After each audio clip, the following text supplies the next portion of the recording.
other things. So I'll say it once again. Good evening, ladies and gentlemen.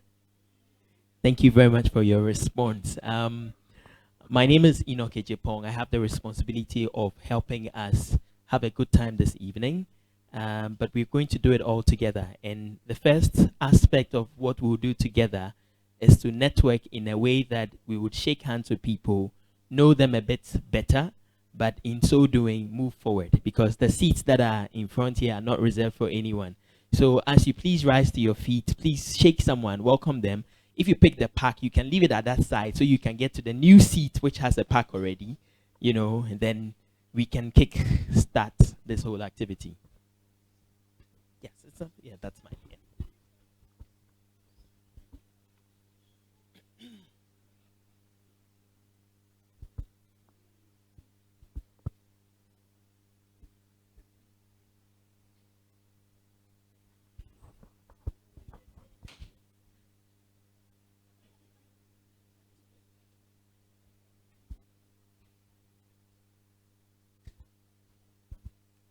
So we are limited to the first 2 rows only. So first 2 rows. And if I see people seated behind the first 2 rows, I'll come to them personally and inquire why they are being defiant. So first 2 rows are the seats that are allocated to us for now. So shake hands with someone, say hello, and then make sure you're seated close to the front. First 2 rows.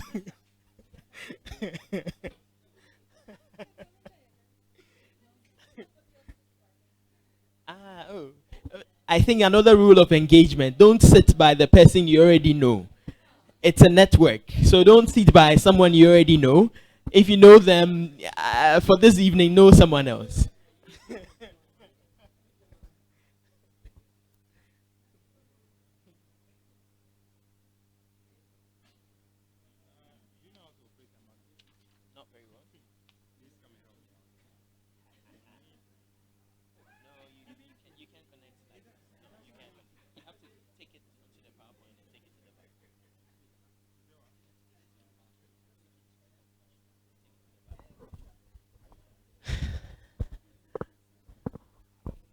Okay, so first 2 rows are getting filled, so I know we are just about starting.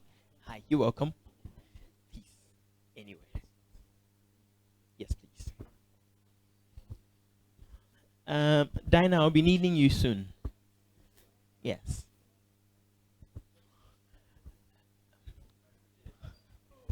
Hey, some people are strategically taking the 3rd row. I don't know how that is happening, but someone is actually sitting at the last row. You see, people are tricking people. Wow.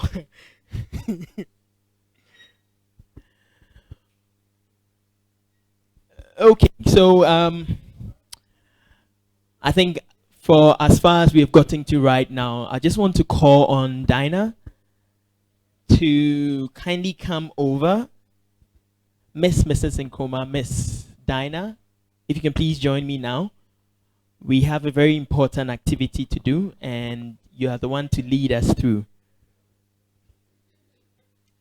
Okay, networking time over. May we kindly take our seats and be told to probably rise by Dinah, because we are going to have an opening prayer.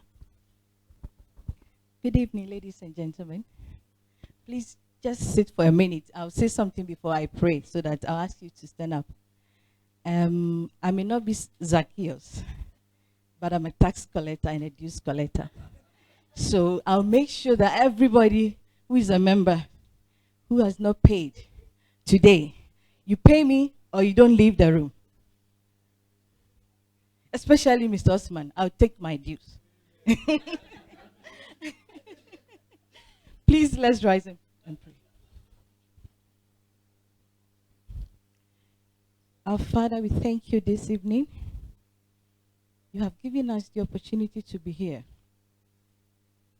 We ask for your presence this evening. We ask for your protection. And above all, we ask you for a successful program in Jesus' name. Amen.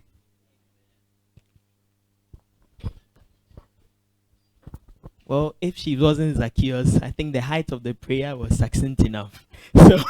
So we'll take it and keep it at that, and say thank you very much, Dinah.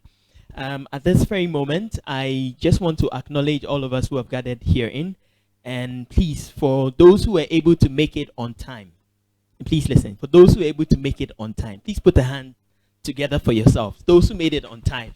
So those who are not clapping, you know you didn't make it on time. It's not my fault. Anyway, I think one particular aspect of this program now is to acknowledge those who rose as well. And first and foremost, I just a very good back in the days at the University of Technology, where I had my engineering degree. She used to be on the academic board and the university council, actually, for that matter. We've had various stints of engagements when I was way small as a baby and used to go to Novotel, and she used to be in Women's Aglo, and my mom used to work with her. You see, goes way back. And by the grace of God, she still kept her faith and has been doing quite a number of wonderful things, and the Lord is using her. She needs no introduction. I think we all know who I'm talking about. So with all due respect, shall we kindly acknowledge the presence of Reverend Dr. Joyce Ayi, and ask her to please join me here.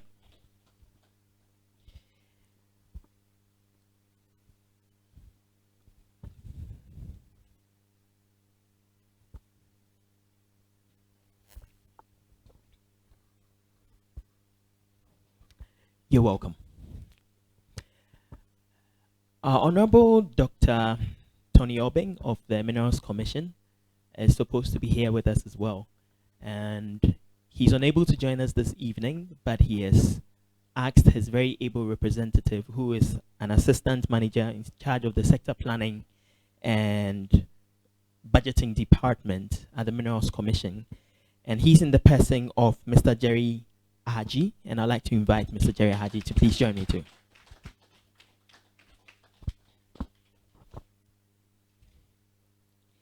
Okay, thank you.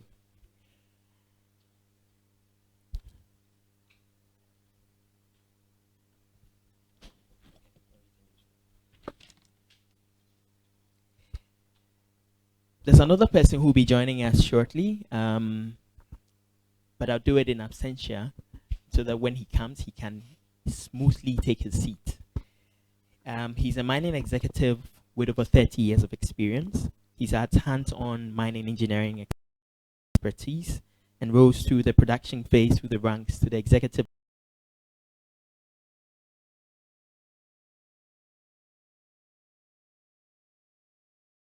director and owns the Pamicor Limited, a wholly owned as board chairman of the Water Research Institute of CSIR. Also a board member. So at time I'll mention other names, but at this very moment, official welcoming, please with a hand round of applause, shall we invite Ellen Corley. No, that's not rousing enough. It's not.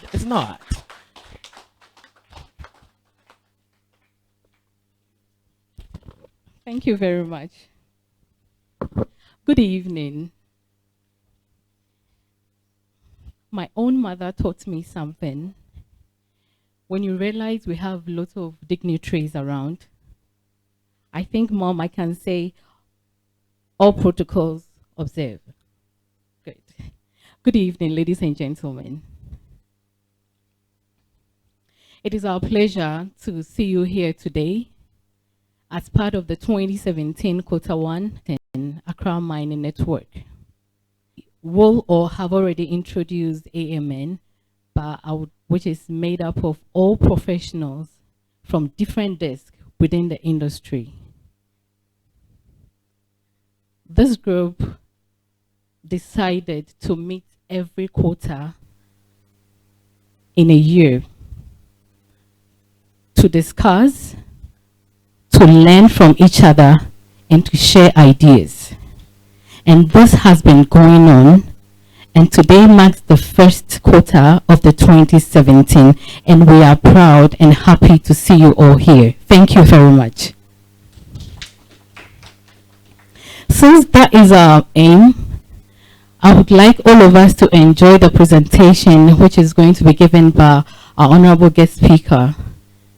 Let's bring our suggestions, questions that we need to ask, because probably your suggestion or the solution that you will give might be something that will help me to solve my problem.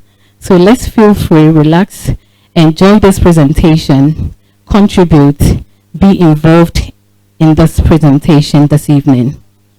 The last thing I will say is, just to keep, I'm a business person, so I wouldn't sit down without talking about any financial matter. But just to keep this little group going and to sustain it, we might probably need some little donations. It could come in the form of maybe a sheet which will be passed around or a silver collection. Kindly donate for the furtherance of this very little group. Thank you very much, and once again, good evening. You're welcome. Thank you, Ellen. Okay, so I have a hidden talent, and that talent I think it could be best suited for this platform as well. And so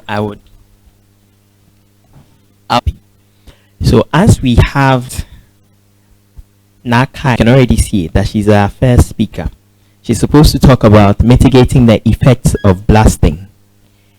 Harriet is a BSc Geological Engineering student at the University of Mines and Technology and currently in her final year.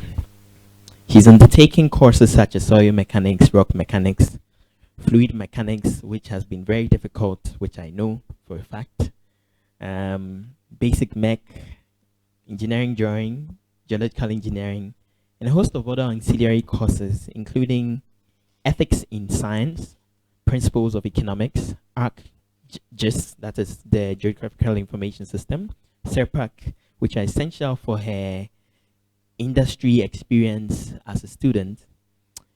She herself has decided not to sit aloof and wait for everything to happen to her, but has taken initiatives and done a lot of experiences in the laboratory by way of internships, which she's done at the university lab and also Adamus Resources. In a field where we say it's more male dominated, it's impressive to see a young woman do this. And so, being also a student member of OSIMM, it's impressive to know that she has a lot of things that she could share with us.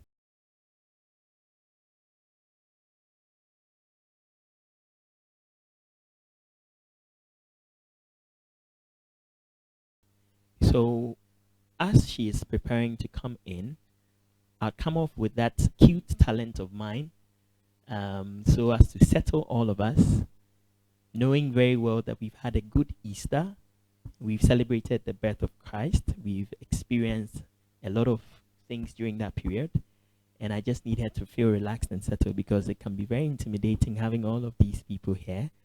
And when I'm done with my little song, you can please rise up, take the mic, and everybody will clap for you as you come. So I would shush with the talking and allow a minute of reflection as we all ponder over the issues that she might be talking about, which relates to mitigating the effect of blasting, and get settled more into the network. So I cherish the old ragged cross till my trophies at last I lay down. I will cling to the old ragged cross and exchange it someday for a crown. So I cherish the old ragged cross till my trophies at last I lay down. I will cling to the old ragged cross and exchange it someday for a crown. On a hill far away stood an old ragged cross, the emblem of suffering and shame. And I love that old cross where the dearest and best for a world of lost sinners was slain. So I cherish the old rugged cross till my trophies at last I lay down. I will cling to the old rugged cross and exchange it some for a crown. Mr. Tan? Yeah.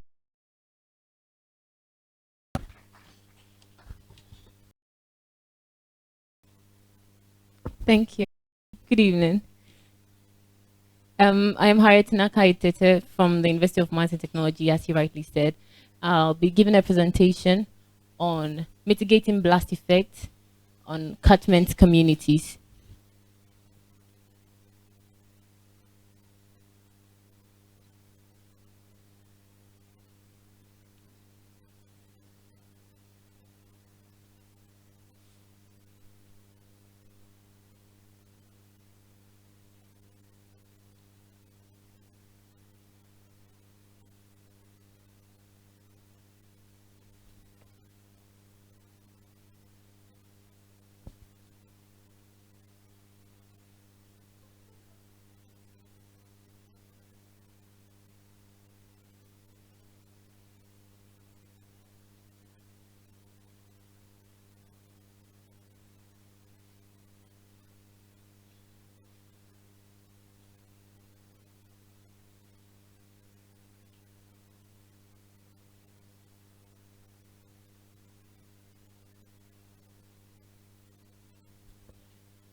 Okay, maybe I should have sung verse 2, etc., of the song so that we get everybody settled.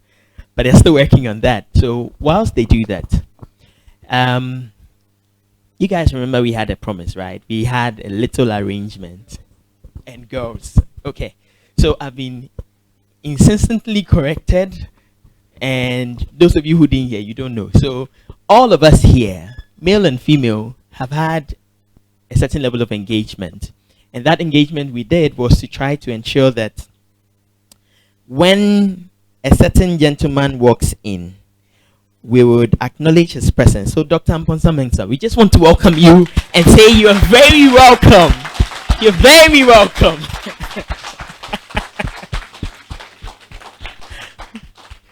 We're all looking forward to an exciting time with your sharing as well. At the moment right now, we have Harriet just about presenting. They are sorting out her presentation. But whilst we do that, maybe I just take from the floor. What are some expectations? What are you hoping to have from tonight? And the people who I know and have connected with, I'll just speak to you. Hi, good evening. My name is Leslie Botry. I'm a surveyor, and I was invited here for the first time today. So I'm expecting to learn something on the topics that I've seen here on blasting. I was trained in School of Mines, so I know a little about mining, but then that's about some 10, 12 years ago. So probably there are new technologies and stuff, and she would like to share something with us. I'm willing to learn something from that and also to meet all the good, nice people here. Thank you. Well, thank you. Please, there'll be a quiz afterwards for people to remember people's names and things of that sort. And you see, when I know people, I just take the mic to them and tell them to share their expectations for the evening. Good evening, everyone. My name is Miriam Amadou. I'm a consultant at the Minerals Commission. I was just invited here the first time to, learn a little bit about what Accra Mining Network is and get to know a few more people. And it's pleasant to see a few women, and that a woman is giving a presentation on mitigating the effects of blasting. So I'm excited more about that and getting to know people. Thank you. Well, thank you. There was a gent, and so I'm coming to that gentleman. Okay. I'm Osman Munkaila, a non-paying member of AMN. That's why Zacchaeus is looking for me. I'm hoping to learn and interact, do some networking with old faces and new faces. Thank you. Thank you. You're welcome. Hi. Natural hair, natural clothes. Please. Um, Good evening, everyone. Enam Obri from TV Africa. This evening, I'm expecting my honorable leaders in the mining sector to find some lasting solutions to issues we are facing concerning mining, especially galamsey and other issues. Thank you. Okay, thank you. Harriet is ready. So for those who think you have escaped the intro part, please don't worry. I'll come again. Harriet, please take it on. Thank you. So as I said earlier on, I'm presenting on mitigating blast effects on catchment communities.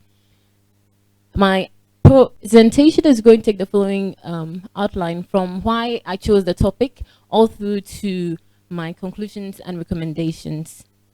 So living in a catchment community such as Takwa is very challenging for most of us, as we always have to deal with vibrations of different kinds. So I'd say that not only the complaint of me, but also the complaint of the other people in Takwa. So in view of this, it became relevant for me to rectify the odds in the industry, try to rectify the odds in the industry, and in order for us to achieve our slogan, mining is joy.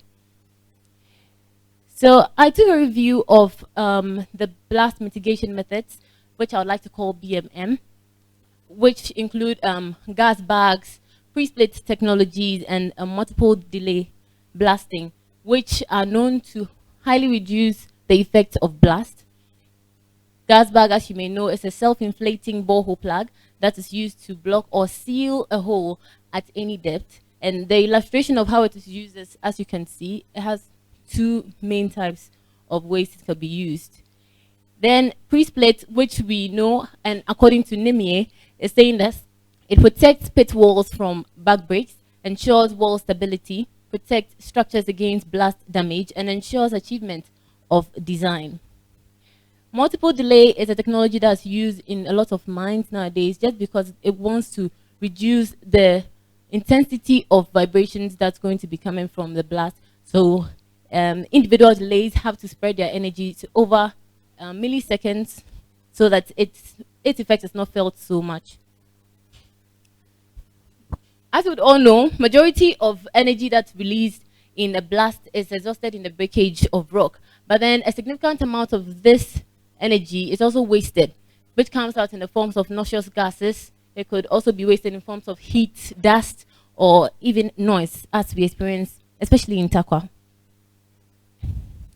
I have here some pictures of structural records. These are mainly buildings in and around UMAT campus. As you would see, several cracks on all of these. But I know the question you possibly be asking yourself is, how do we know that the cracks are related to blast as compared to structural deformities? So taking a review from those in the industry, including Darwin, he has suggested that even though it is rare for us to have a clear-cut distinction between damage that is caused by blasting and damage that is caused by other causes, probably structural deformities, there are structural effects such as structural distortions, altered or displaced cracks, falling objects, cosmic crackling of walls, and micro disturbance that could lead to structural failure. Blast. Blast events we have two main concerns with blast events, which is initial blast or the building behavior once the blast impulse has subsided. And the building, in order for it to resist blast, should either be robust or be redundant. When we say robust, it means that the measure of a building's ability to cope with hazards in an acceptable way, or it being redundant. That means I should have a way of transferring the load to other areas so that it can still stand strong. So potential target building materials such as cast in place, reinforced fiber, as concrete. Interventions that I have are about 6, but then I'll only be talking about 2 of them, which is to prevent the blast wave from entering the building and to reinforce existing masonry work. You'll find that in all of these communities, buildings have already been established, and there's no way you can now say that you're going to reconstruct all of these buildings again. All you can do is to reinforce the existing ones to ensure that the blast vibrations do not really affect them. So much of the blast caused is due to the effect of blast wave entering the building. So keeping the blast wave away from the building is one of the ways by which you can ensure that damage does not occur to the building. In order to achieve this, you have to reinforce existing masonry work by using methods such as steel spad partitioning or drill saw blocks. There are other methods also, as you could see projected, but then these are the 2 that the first one is mainly used for light loads, and the second one is acceptable for a whole lot of conditions. So a steel stud is a vertical steel stud which is fixed between floors and support reinforced gypsum boards or sometimes laminated glass plates at least 300 millimeters inside the existing non-load bearing wall to act as a catcher screen. And as I said earlier on, it's usually used to save the building if the loads or vibrations are for less explosions. For the drill cell block, this is a hollow concrete block that is actually made up of mineralized wood shavings as compared to the aggregates that we use for building for most of our buildings. And this mixture is used to make a stay-in-place wall in order to have the building standing free and have sound barriers against it. So I'll conclude by saying that good management practices when it comes to blasting, having perimeter control, being able to ensure that these buildings that are claiming they are being affected by blast conditions are in a safe zone away from these communities. If that is not the case, probably we should be able to find ways of having these screens and bouncing agents at safe zones in order to prevent them from getting to the catchment community. Also, by separating internal threats from the buildings and to be able to have mobile heavy-duty extraction and transport machinery checks on them so that they do not have effects on the catchment community. I'll therefore recommend that coming together, we should be able to know some of the processes of the rocks, to know how the rocks influence vibrations and how the rocks can also help us be able to mitigate these. We should be able to institute bodies who can effect Ghanaian resources into making deflective durasols, and then to be able to research into various parameters within prominent lithologies and their reactions to mitigation. I took my work mainly from these people and books of Mr. Henry Enchi, Air Force School, Mr. Bright Efum, and Ebenezer Aite, who helped me compile this work. Thank you. Thank you. For such a presentation, I'm sure there are 1 or 2 questions that people want to have. So please, if you want to ask a question, you can please show your hand. I'll come over with the microphone.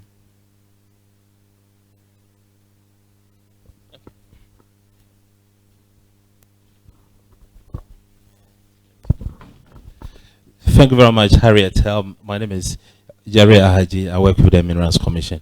Yes, that's a brilliant presentation. I think what I missed in the recommendations is maybe new technologies in blasting, which could reduce the effect, of fly rocks or maybe the vibrations, etc.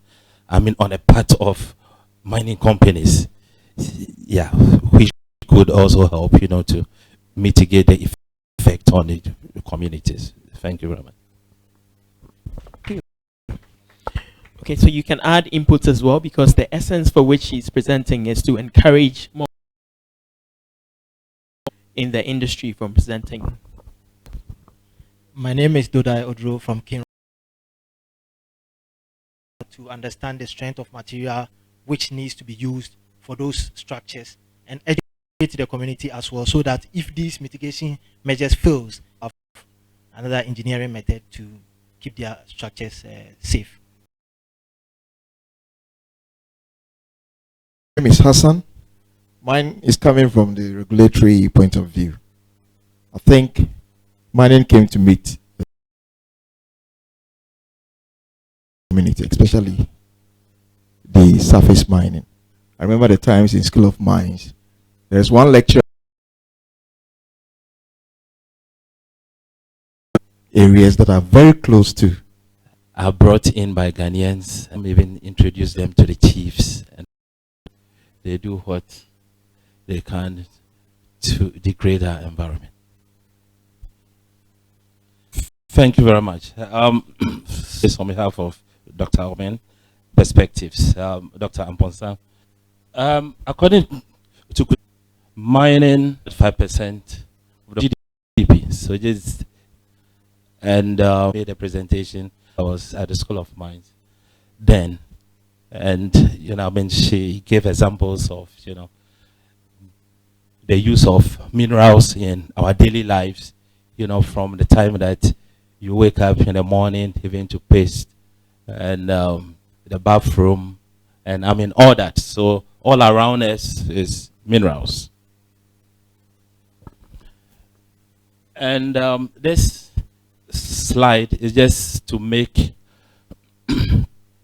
a connection between mining and sustainable development goals, which is the current paradigm, which ends in 2030. And specifically, mining impacts on all the 17 goals, but more specifically the 6.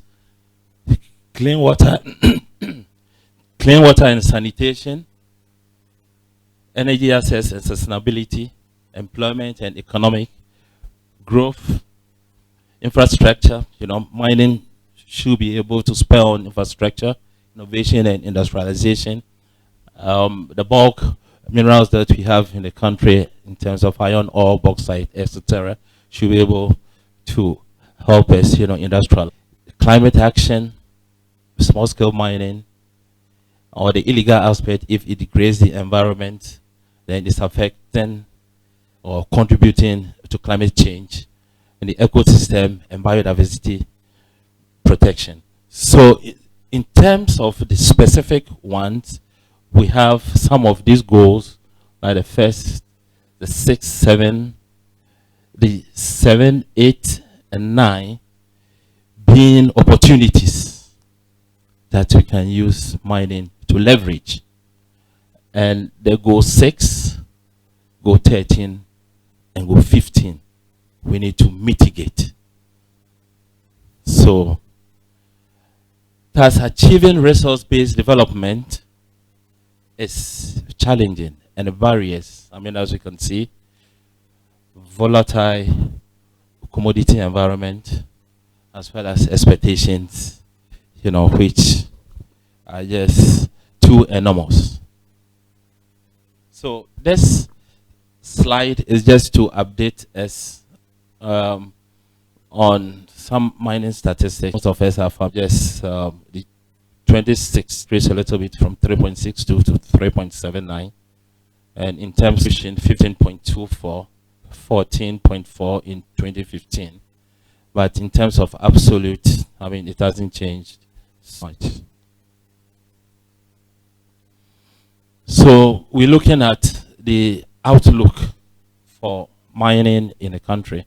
So we need to find so what is the policy framework for mining? And this is informed by national and continental agenda. In terms of the minerals and mining, last year, it just seeks to establish a comprehensive for mining to catalyze the catchword sustainable development and other continental agenda which will help us, to inform us to stop good ways of doing things, and among others, the ECOWAS policies, ECOWAS mineral development policies, DGs, as of end 2063. Policy objectives going forward, because we need to diversify the country's mineral production to promote a more sustainable support base for the economy. We've been mining for that's gold, diamonds, bauxite, and manganese. These are the minerals that we export. We need to pay attention to the low value minerals. And we also have other bulk minerals which we need to promote as well. For example, iron ore. Because if you look at our iron ore reserves, Amponsah-Mensah alone has about 150 million metric tons. If you look at Shaney, has 2.7 billion metric tons. And these resources needs to be harnessed to foster sustainable development. We've overflogged the second bullet, that's linkage development. But still, we need to mention it. That's local content development. We've done a lot in that area, but we are still not yet there. So we need to focus on that. Also, they need to generate adequate geoscientific data to promote investment. The whole of Africa is underexplored. If you take square kilometer by square kilometer, Africa against Europe, or Africa against Australia, or Africa against Canada, Africa is nowhere. So we believe that we still have a lot of mineral resources which have not been yet unearthed. And so we need to be able to generate that. Also, the small scale mining, we need to generate information for them in order to conduct this activity. We've been talking about transfer pricing issues and the need to maximize returns from our mining investment. So we need to optimize the tax revenue generation and overall use mining as a catalyst for wider investment in the economy, but within the context of environmental stewardship. What are some of the key strategies?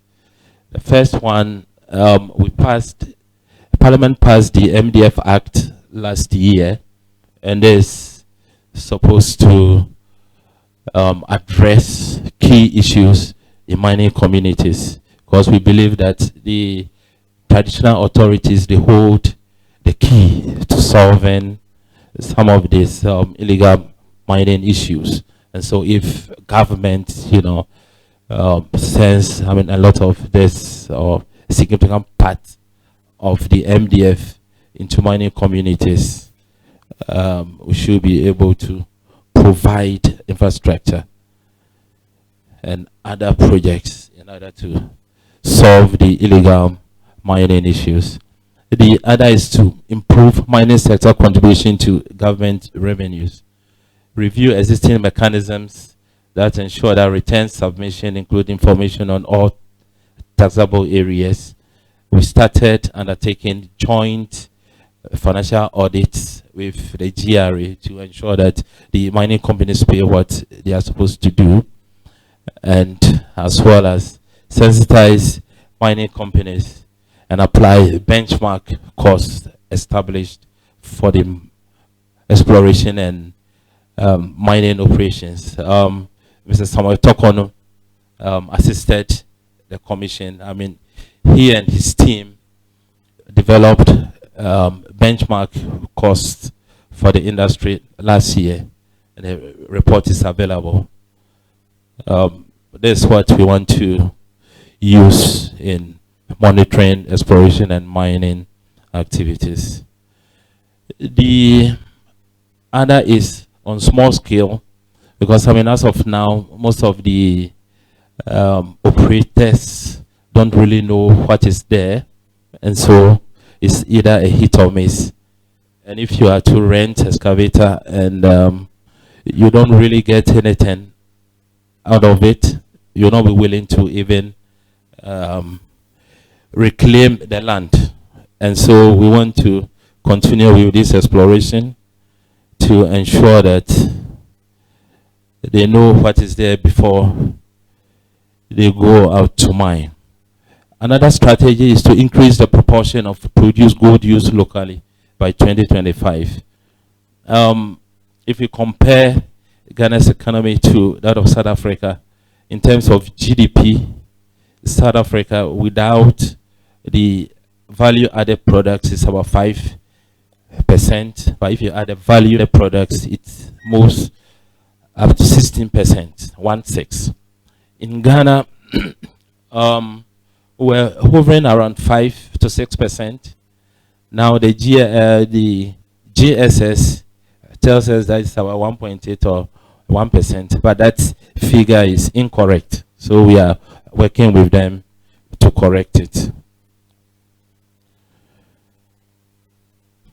I've talked about diversification and also how to add value to the bulk minerals already.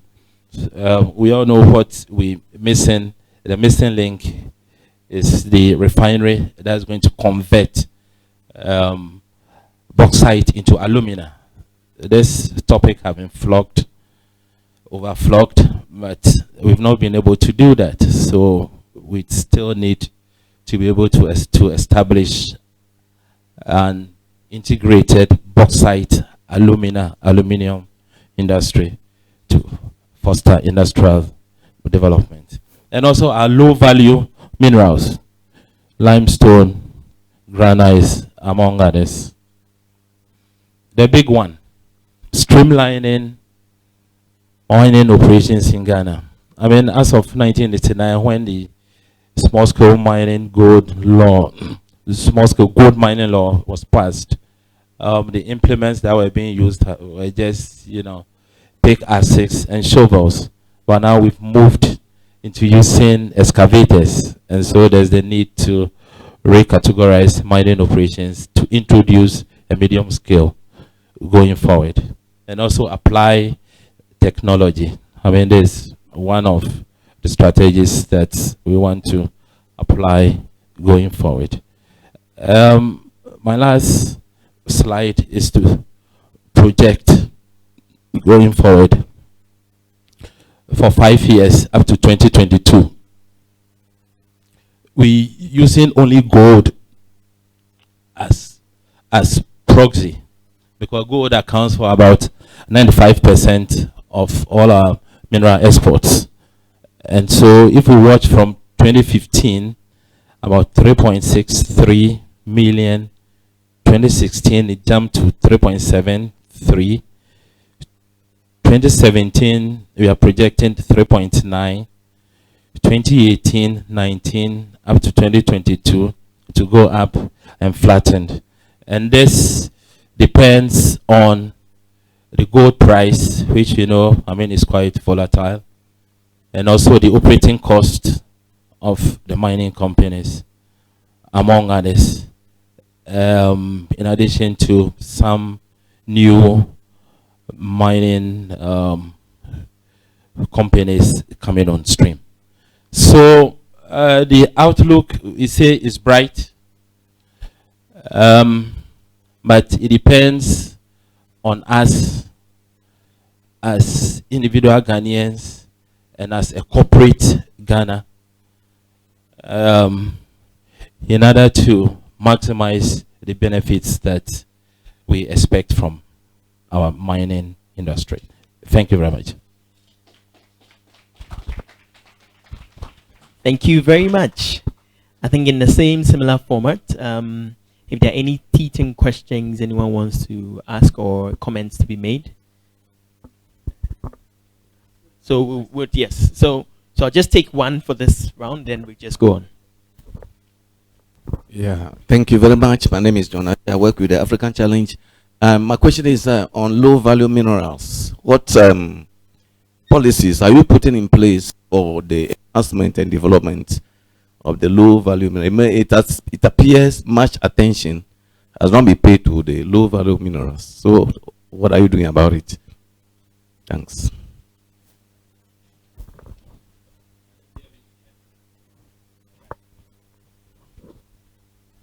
Thanks very much for the question. I think this minerals, I mean, I do agree with you that we've not given much attention, but since the last 5 years, the Minerals Commission has developed a framework, to give more attention to it. We've produced a manual for clay minerals. We also have an industrial mineral handbook. We have another one for dimension stones. And, we normally sensitize, the investor community that these minerals are also very important. Oh, thank you very much. Please, let's put our hands together for him once again. Just by way of information, please note that the washroom for place of convenience is right out the door to your right. And in case of any emergencies, please, we are supposed to sit still, not run out the door in a stampede, so that we avoid any forms of casualties. As a safety practitioner, I think it's important to bring that out.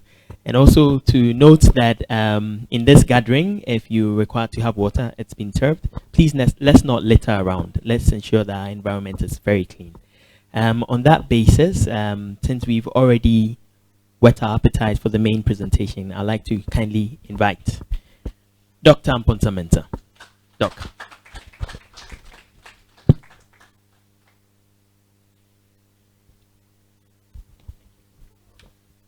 Thank you, Mr. MC. And before I start, I would like us to rise and observe a minute silence for our departed brother, Joe Mumphrey.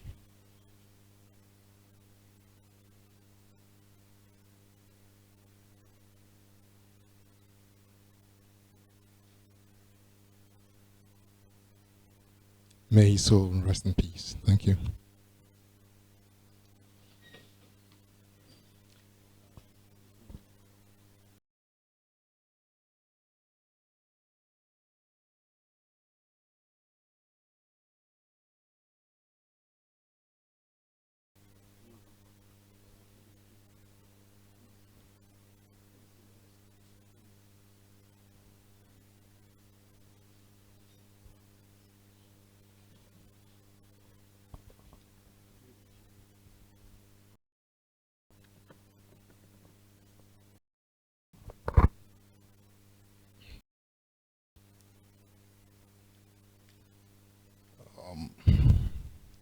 Mr. Chairman, invited guests, ladies and gentlemen, I believe all protocols observed.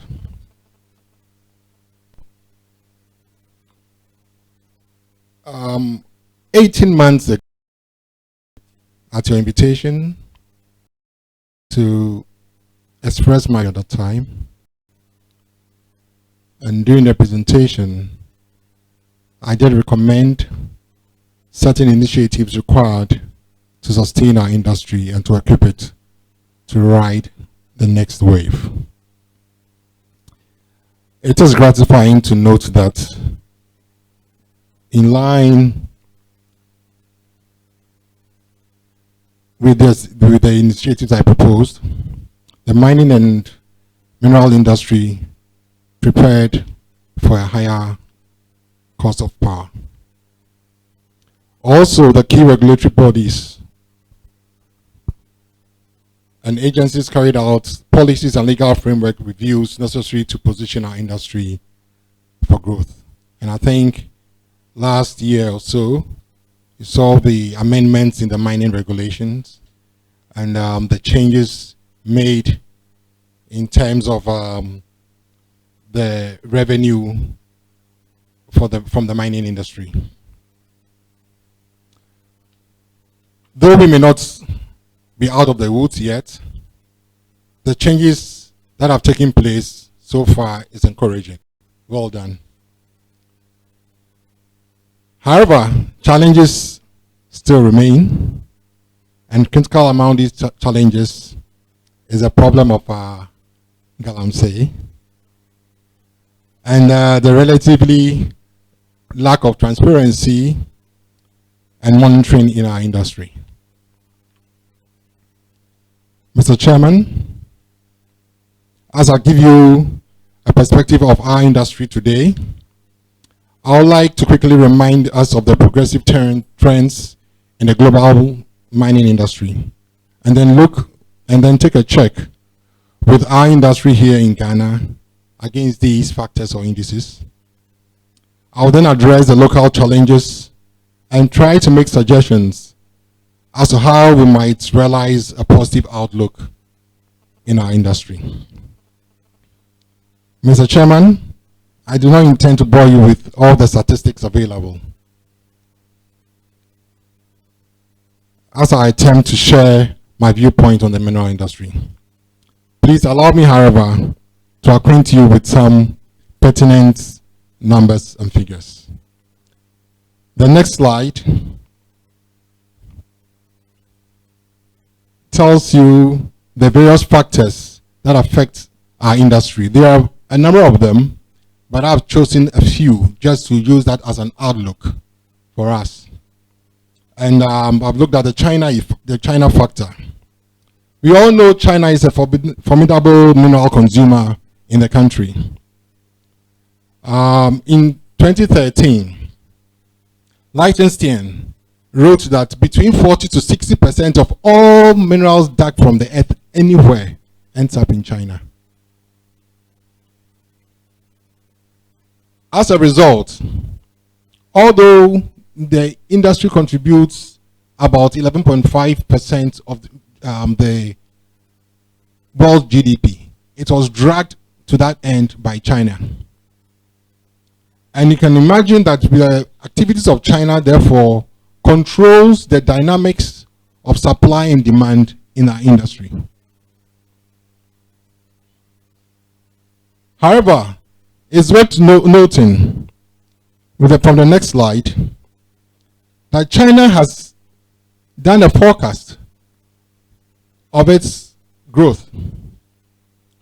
And that forecast of the growth, which will move from 7.4 in 2014 to a forecast of about 5.6, tells you there is a significant change in the economic situation in China.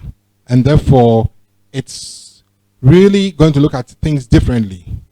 However, even in the last 10 years, China has still significantly pursued the purchasing of gold. Over the last 6 years, China's gold reserve increased by 57%.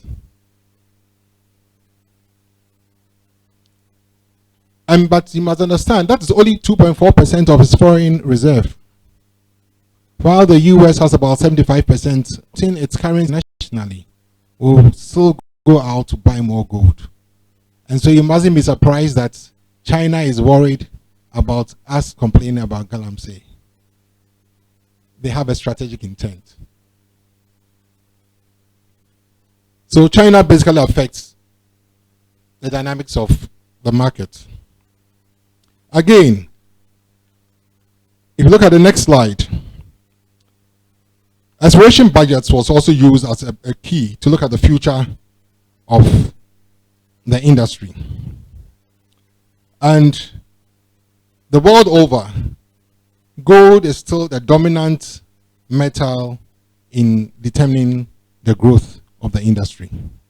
Because gold basically backs our currencies. It does a lot more for us in the safe. It's a safe haven.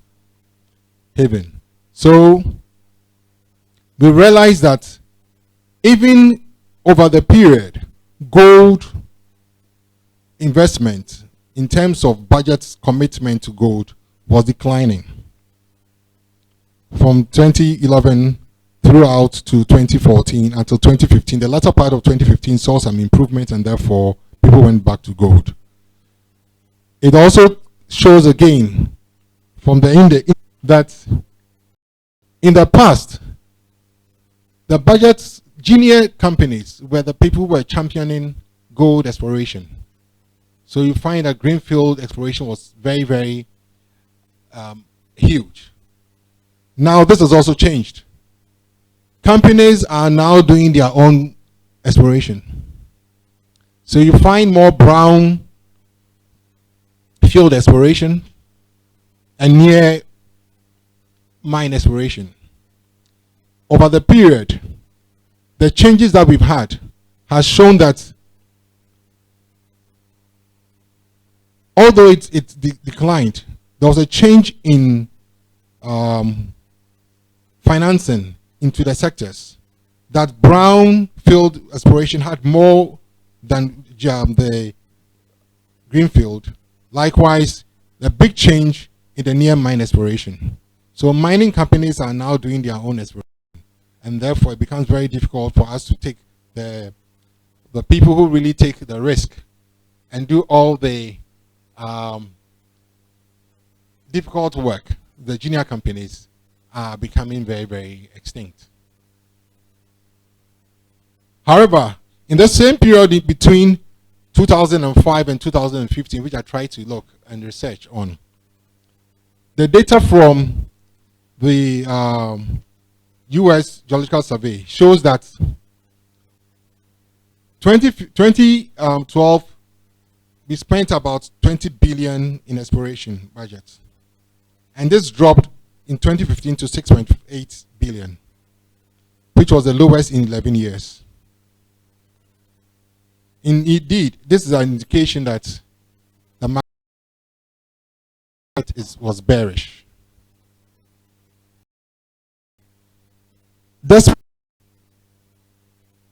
has brought some optimism to the long struggling industry. Since March 2016, exploration companies have increasingly been able to raise funds and start focused programs. So there is some hope for us. Geologists, don't you worry. There is still hope for us. Another key indicator I used was new project development. In the next slide, which we see on the board, out here, was the new project development suffered as a consequence of decline in early stage exploration in the last decade. Early stage exploration being greenfield exploration. As a result, the number of viable large-scale assets available for development went down appreciably. A reference to SNL, which is a consultancy firm, points out that it is not surprising that the initial resource announcements have declined, because since 2012, mine industry capital also indicated that sustaining capital expenditure went down by 13%, while capital expenditure on new development has even been hit harder. Spending on brownfields expansion, as I said, went down by 25%.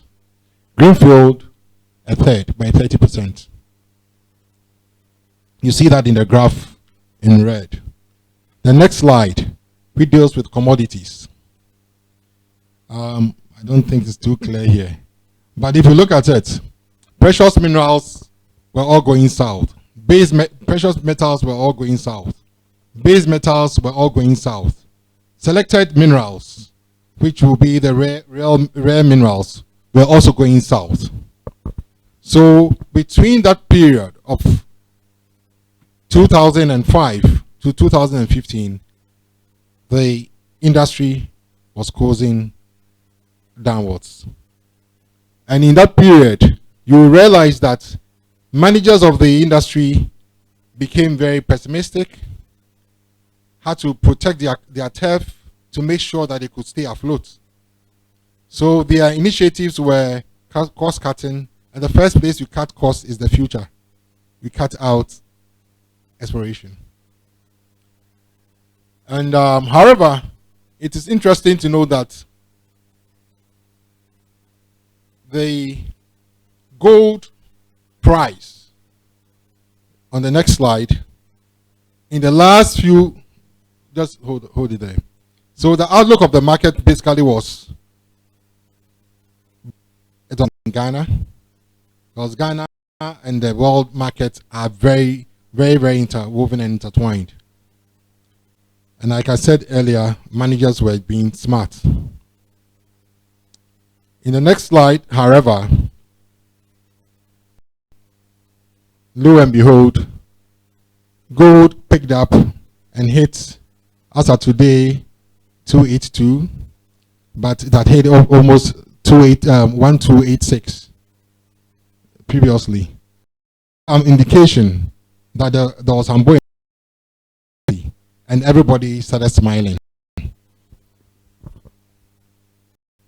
This outlook, however, has shown us that there is hope for us, as shown in the next slide. Next slide. And I'm upbeat about Ghana because, one, what has happened to us in our greenfield exploration? Cardinal Resources is prepared to look at putting in $21 million. Asanko has put in almost $300 million and is prepared to put in another $300 million. The second phase project is started, basically. There is capital expenditure coming in from Goldfields over the next 10 years, $2.5 billion. Obuasi is smiling. They are hopeful. Exploration budgets has gone up. And so interesting, we see lithium bubble quickly. Because if there's lithium in this country and we're marketing lithium, we should have caught the bubble at that time. But better late than never. They are prospecting applications for lithium and phosphorus in the country, which are new areas, and that's very interesting. Newmont, Subika, and Wassa Mine are trying to go underground now. It tells you there is a good outlook for our industry. And our industry would be a better place. Except that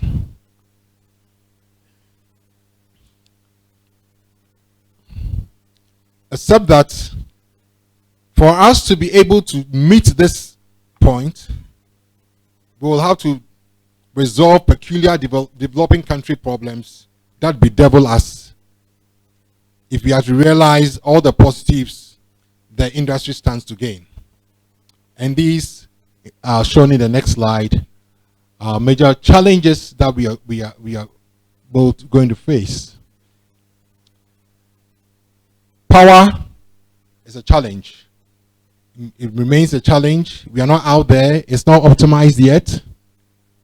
Mr. Chairman, 2 years ago, as I called for our industry to identify and provide backup power generation, it was done.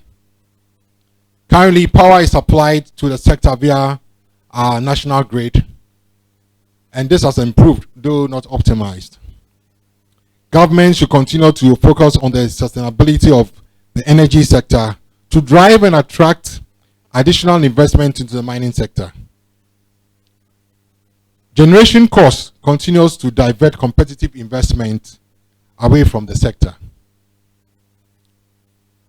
If you look into the West African enclave, Ghana has the highest power cost. So even if we generate all the power we have, we cannot take advantage to supply it out. Because Cote d'Ivoire will give it to you at 11 cents per kilowatt hour, and you're generating about 17, 19 cents per kilowatt hour.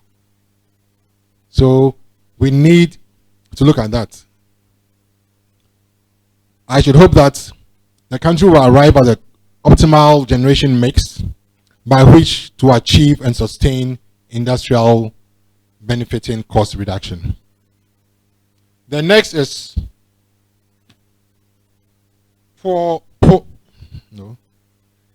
economic situation. Notwithstanding, Mr. Chairman, notwithstanding the long history of our industry in Ghana and its monumental contributions to economy and society over this period, the country has remained on the lower ranks of the world economic ladder. Widespread lack of economic development in our rural areas makes rural dwellers susceptible to illegalities. This is especially evident in the indiscriminate development and proliferation of illegal mining in our rural areas of the country. The new government's focus on improving the economy is a positive indication for the sector. It is suggested that large mining companies should consider embracing seriously the one district, one factory concept of the government. We can help realize this vision by channeling into it part of our community and social responsibility funds under the ambit of the Chamber of Mines. This should create alternative sustainable livelihoods for areas in which our members operate. And that is very important, because you realize that we just training people, doing small things in the areas, and of course, local content. We have local content, we are building schools and doing all those things. But we do not generate the capacity to purchase in those areas. We need to look at that as an industry.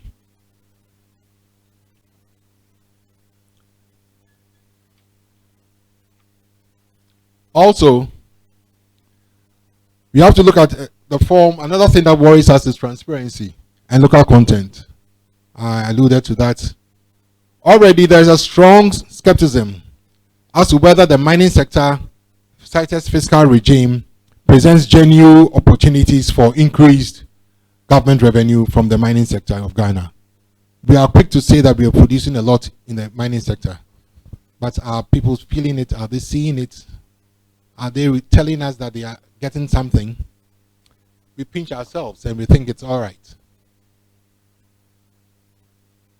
Many have argued that the current state of our Ghanaian economy does not suggest that it has significantly and positively impacted on the mining industry. This conclusion is partly fed by the perception that the industry is predominantly under expatriate control. Such a perception may not be unjustified, given the quite low level of legitimate Ghanaian participation in the industry. Mr. Chairman, although Ghana needs the foreign direct investments, it is fair to say that investments should be seen and felt to redound to the benefit of Ghanaians. One proposition to put forward in this regard is that there should be an effective way led by disciplined technocrats, honest technocrats, to negotiate the active involvement of Ghanaians in the industry through effective monitoring of the local content value chain. This action will call for the redefinition of the Ghanaian company in the Companies Act to mean more than a Ghana registered company.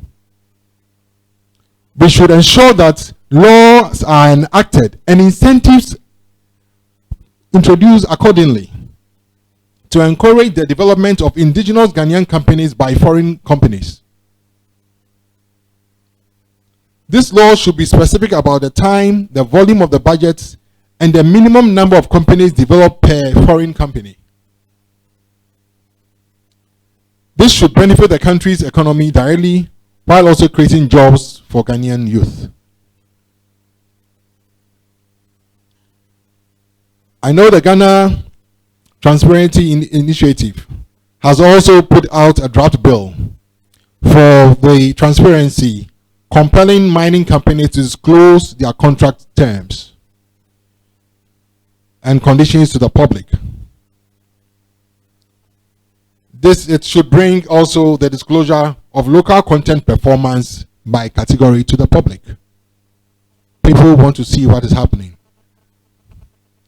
I remember when during the vetting of the Deputy Minister for Energy, one parliamentarian said, we are doing so well because we have $2 million in local content and everybody is happy. Over $10 billion. It's insignificant. We need to get people to know exactly what is out there. If you can get 40% of the budget into the local industry, you can imagine what will happen to our economy. The other thing that worries us as a country is the lax policy and regulatory capacity and supervision. Mr. Chairman, as the industry continues to review its policies to stay in tune with global mineral policy development, there appears to be still some improvements required. I see that the MMIP is being currently being targeted at the gold mining industry and other industries, but we need to expand it to other mineral areas. For example, one of the areas that worries me when I drive around is quarrying. This is a vital mineral for the construction industry. It does not appear that we have a well thought out strategy to exploit quarries. This is evidenced by the way human habitation is fast encroaching on the potential quarry sites and making them unattractive. I'll give you an example. I hope some of you drive towards Kumasi and therefore you go through in Sawom and you see Sechichrome. Sechichrome is sitting on a vast mass of quarry material. Sechichrome is prowling all over the place. Very soon, we're so close to Accra, so that if we want to do any industries in Accra, which is close to the city, I'm sorry, we have to go further afield to bring some quarry material. Again, Tema-Akosombo Road. That area, what we see there, we use really for building the Akosombo, the Tema Harbour and Akosombo dams. Today, it's being encroached by human habitation. So what was going to happen to us? We need to go further afield. You drive towards the Kaswa-Bojoashi Road, and the story is no different. We're calling on a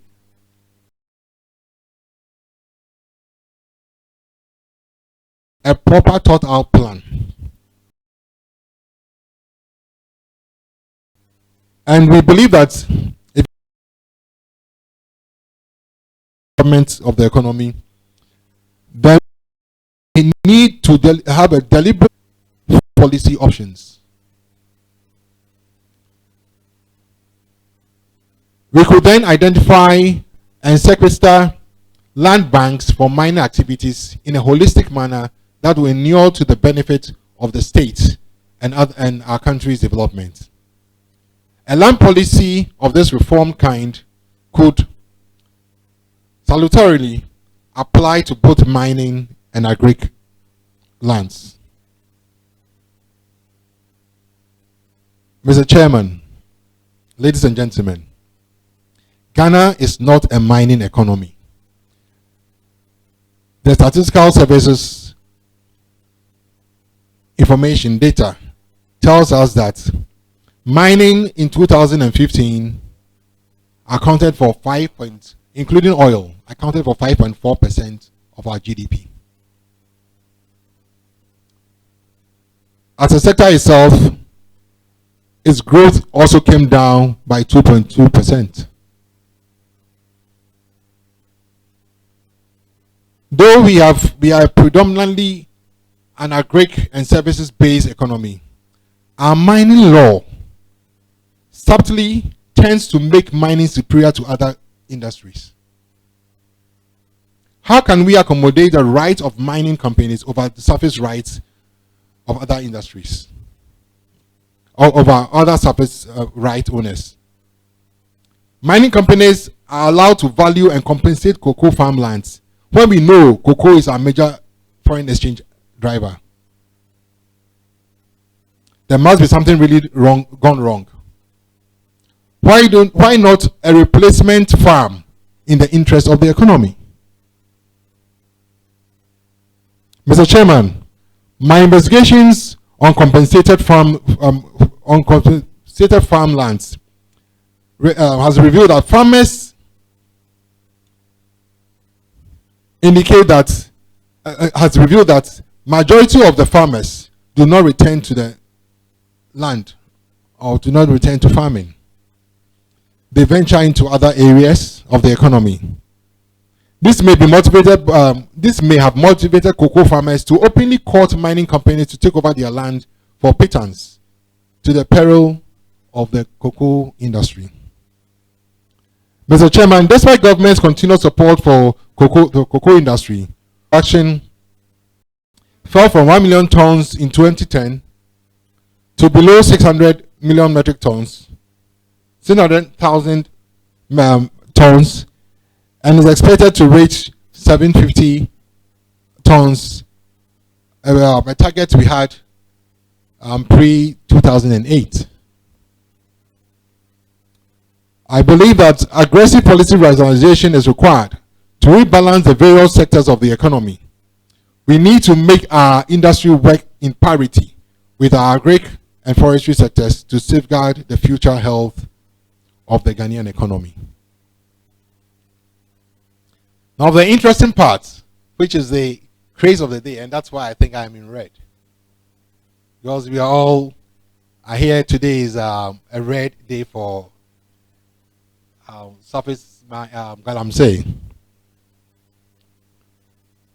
is the artisanal mining and small-scale mining galamsey menace. Mr. Chairman, mining activities in wetlands have in the past 2 decades become an area of concern. At the moment, there's a loud and vibrant campaign to stop galamsey. I do support it. I'm in red to tell you I support it. But we would not have done enough if we fail to appreciate that it is the weakness of the structural policy framework that is causing pollution of our water bodies. If we are to find a lasting solution to this problem, then this framework must itself be urgently reformed. In the next slide, Mr. Chairman, it is worth mentioning that small-scale mining has remarkably enhanced the economies in the rural areas in a way that the conventional economic processes have not quite been able to do. The reality is that it has created jobs, improved the livelihood of those in those areas, and serving as an effective growth role for secondary and tertiary segments of the rural economy. However, its intended complementary role for other sectors of the economy has been misplaced. The rapid growth in technology to meet economies of scale in this enterprise has surpassed the rate of regulatory and technical control. This may have accelerated the influx of illegal miners into the sector. In my opinion, illegal mining, which we call galamsey, is a rational countervailing response to poverty in the rural areas. Unfortunately, it has now gained notoriety due to greed. It has led to the pollution of water, accelerated depletion of the forest reserves, destruction of arable land, loss of lives, of social life, as well as tax evasion. We are now conscious of the dire state of water bodies and the critical state of access to potable water. Globally, 21 out of the 37 world aquifers are being extracted at unsustainable rates, indicating a global shortfall in water by 2050. Nationally, almost all our major water bodies that support livelihood are dead, while serious efforts are being taken to safeguard the lake and its Volta Lake and its tributaries. Mr. Chairman, Though the law prescribes that mining should take place at a minimum distance from the water body, it's unclear what we define as a water body. We do understand that rivers are fed from creeks and valleys, and any pollution in these areas, unless expertly mitigated, would end up in a major river body. So why do we allocate 25 acres of mining concession to a small-scale miner in a regulated creek area without any expert advice and expect an unpolluted area downstream? This is the bane of our water pollution. Our policies and laws have structurally induced pollution in our rivers. Officially, artisanal mining and small-scale mining accounts for about 35% of our gold output, and this could be 50%. I mean, there are cases where what China reports, what Switzerland reports, is far in excess of what we report here. So it tells you that it could be more than that. But for a sustainable arrest and degradation, for a sustainable arrest of the degraded environment, I suggest we suspend, and I repeat, suspend an audit for repair of the environment. We suspend mining and audit for repair of the environment. A suspension would also rally the licensed miners to assist in the fight against illegal operators. Slide 13. As we endeavor to clean up the mess created by these actions, licensed or unlicensed, it will be worthwhile in the short term to, one, place a ban on issuance or renewal of alluvial mining licenses, which I think has been done. Suspend all activities of small-scale mining operations for a reasonable period to allow for the rejuvenation and settlement of water bodies. Conduct a baseline audit of all forests and water bodies. Here we are looking at the total dissolved suspension TDS, chemical and physiological analysis, where you have the Ministry of Environmental Science and Technology playing a part. We conduct operational and environmental audits of all licensed small-scale areas. In the same period, we review and bring up regulations to address the sector effectively. This should include anti-corruption and law enforcement reforms, which must look at the Chieftaincy Act, the Police Services Act, are very key areas that we have to look at. We have to review the role and accountability of district mining committees, because what we have done in our system is that we have delegated all the responsibility to the district assemblies where they do not have capacity. So we need to revisit that and see how we can improve that on that capacity. And in doing so, I will talk like a miner now.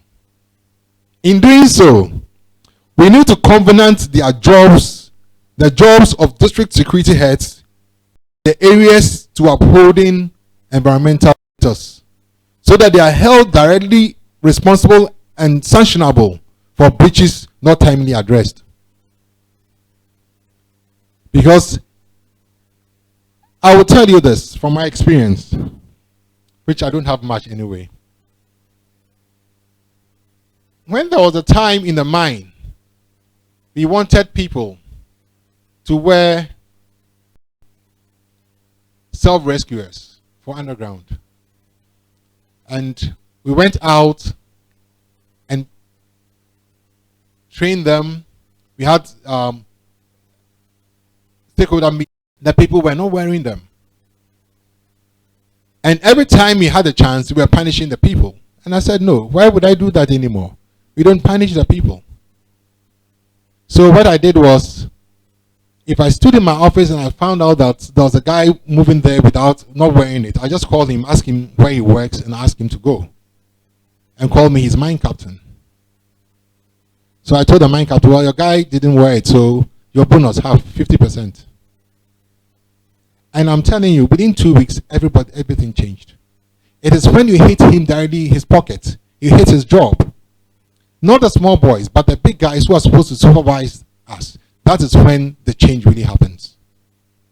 So I believe that this is an area that we have to look at, but we need to get the law right, and the law must be changed so that we can hit their pocket timely. And when the person knows that if I am caught, I'll be taken away. When the person who is even higher than him comes, he'll say, I'm sorry, this one is my pocket.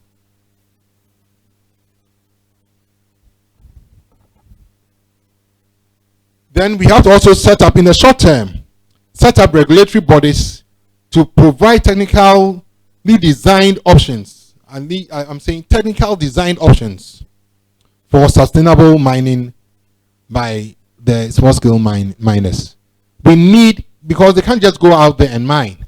We as the regulatory body, we can rather contract or get anybody to look at the areas, design a prototype mining method, and then when you come, we say, we give you this area, this is how you mine it. And therefore, our inspectors can then go and then inspect against a standard.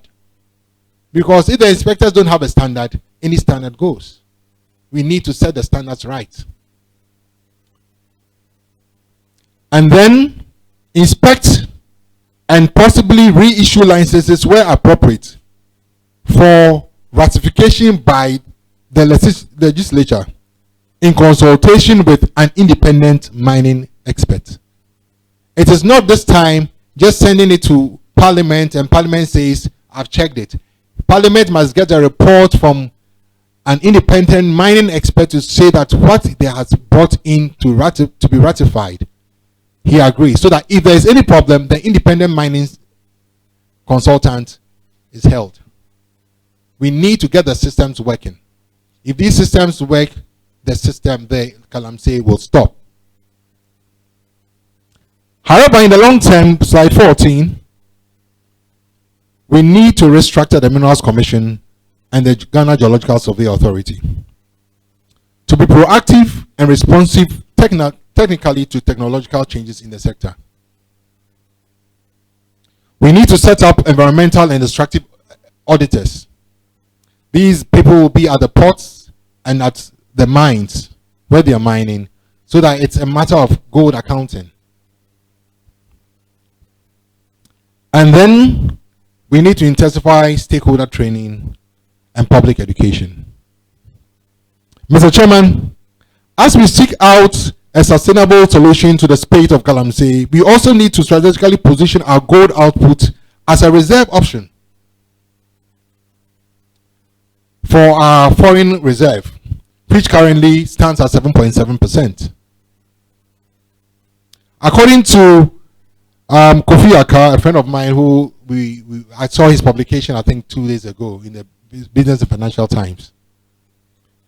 He says this could be achieved if we effectively institutionalize the Galamsey with appropriate environmental and auditing safeguards and an effective gold purchasing regime by Bank of Ghana. He suggests that we buy the gold at 95%.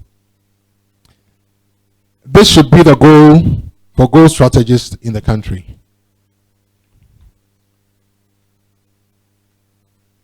The next slide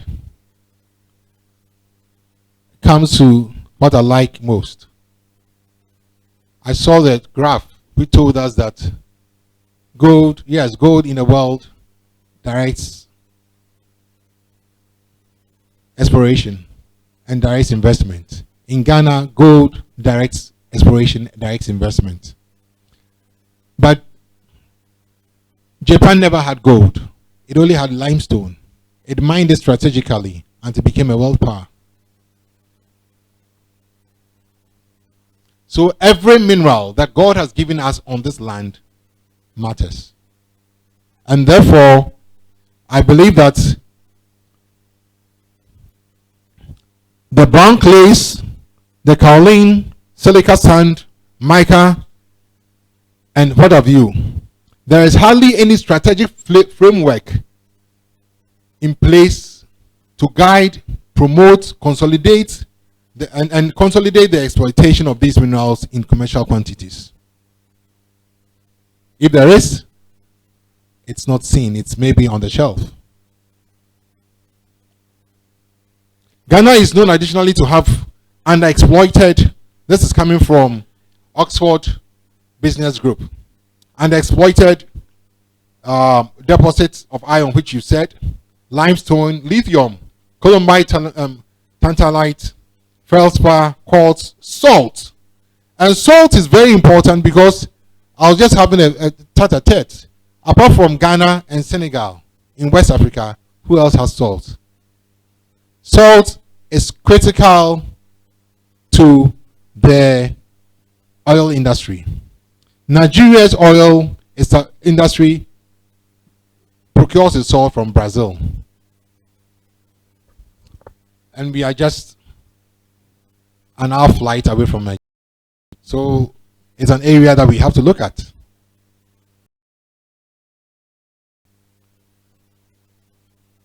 There is a strategy and a structure to implement the multi-mineral economy to increase the sector's contribution to the GDP.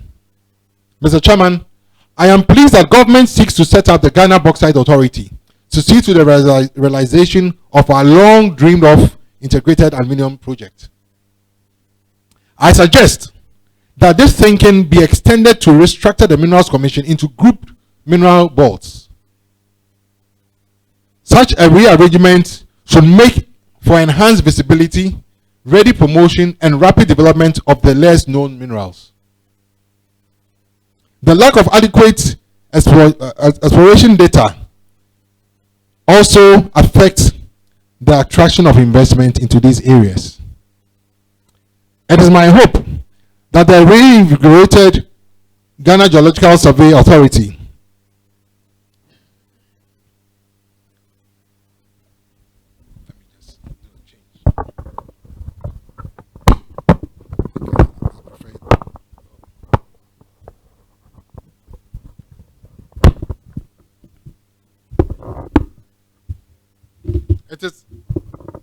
It is my hope that the reinvigorated Ghana Survey Authority, Geological Survey Authority, will be adequately resourced and reorganized to champion the repositioning of other minerals and to explore the vast potential of the underexplored Botean Basin, which occupies over a third of Ghana's land space. The Ghana Geological Survey Authority needs to demonstrate its capacity to be the geoscientific data repository for the mineral and petroleum sector and to police and coordinate all mineral geodata in the country. I say this because there are times when you need information in Ghana you would not get. You go to the archives in London and in Australia, you will get it up to date, which means our data collection is suspect. The restructuring of these two agencies, I believe, would provide centralized geoscience data that enhances strategic decision making, bring into focus development of an efficient multi-mineral industry, work to bring exploration decision making and direction in sync with other areas of the economy, and lastly, streamline licensing for exploration and exploitation. The next slide.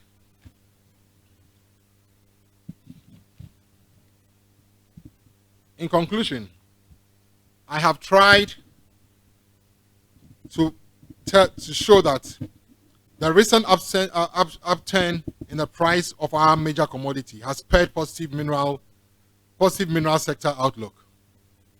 We are witnessing an encouraging increase in exploration budgets, the development of new projects, and a boosting of capital investment in our currency. However, the associated challenges of our sector, namely shortage of power, which I have talked about, lax policies, weak regulations, and what have you, could hamper our national development. Illegal mining presents us at this time with a multifaceted challenge, and whether we achieve a sustainable mineral industry going forward will depend on how we need appropriate legislation, technical and technological transfer, and effective monitoring. And we require to have in place a team of committed players who are ready to sacrifice for the realization of an environmentally responsible industry. This I have said may call for the study of the Chieftaincy Act and the Police Services Act, and then the mandates of the various regulatory bodies to be reviewed. Hence, thus enhancing cooperation and collaboration between these institutions and agencies should make for an effective application of a mechanism of sanctions and rewards. This approach will provide a self-policing mechanism for the Galamsey menace. Mr. Chairman, ladies and gentlemen, we must note that by the actions and inactions of managers of our industry, our profession is directly and constantly being questioned as to its relevance to the nation. It is not enough to give excuses, nor to have excuses. Recently, El Salvador has taken the lead in stopping metal mining in the interest of protection of water resources and its environment. This scenario is a possibility in Ghana, given the attention and adverse effects of mining on the water and on water bodies and environment. We rise together in these times, or we are doomed together. I know that by our training, we are taught to give the right results opportunely for the benefit of the nation and humanity. Let us therefore get our lions and get down to the hard work of finding lasting technical and cost-effective solutions to the industry. I foresee when we do this a stellar outlook for our industry. Yes, we can. Thank you. The end. Good.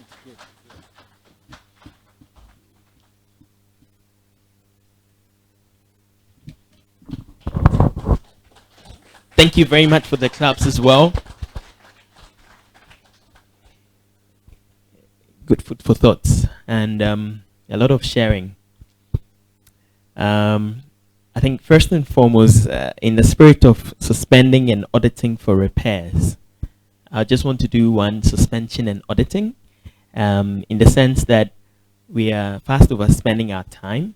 And so because it's more consensus building, I like to seek the indulgence of the House to extend the time by an additional 20 minutes, at least, so that officially we can try to cover up and make up. If we all agree, please say aye. Oh, okay, then we don't have the time. Okay, so we'll go ahead and then see how far we'll be able to meet that time, because currently we have a panel view and discussion session, for which reason I'd like to honorably call our chairperson, Dr. Joyce Ayi, to please join the discussion team. Please put your hands together. Dr. Amponsah, please join in. Haji, please join in.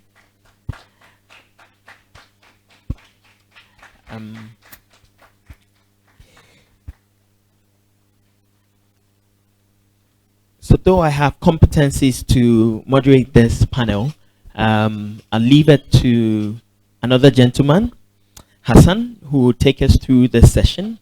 and we would have a good discussion. So Hassan, please come up. Thank you very much, Mr. MC.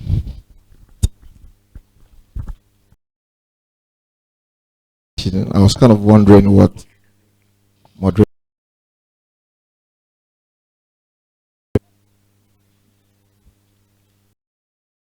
It tells me you stand before, so here I stand. Yes, we had the thought-provoking pieces given by the Minerals Commission representative on policy issues, and from Dr. Amponsah-Mensah from the industry point of view. And I think there are a lot of questions that I would like to ask the panel as they take their seat at the high table. So without much ado, we're going to send the microphone around. We're going to start from the left side. If you have any question, or you can still raise your hand so that a microphone will be sent to you. Let me do that. Okay, don't worry. My name is Brenda Joyce. I'm with Allied Mining Ghana. And although I still have my funny accent, I'm not Obruni. I am now a Ghanaian citizen. So I'm citizen Brenda Joyce. For the gentleman from the Minerals Commission, I think the goals that were stated were wonderful goals. However, our goals are often not achieved because we don't analyze and implement the tasks involved with implementing that goal. And I'm wondering if that step has been taken with any of the goals that you're talking about. Do we now have implementable goals and procedures that are established in order to make those goals a reality? Let me make a suggestion. Thank you. Let's take about 4 questions. Straight. Straight, and then, any person can answer them. Okay, thank you, Mr. Madam Chair person. I don't even know why I'm putting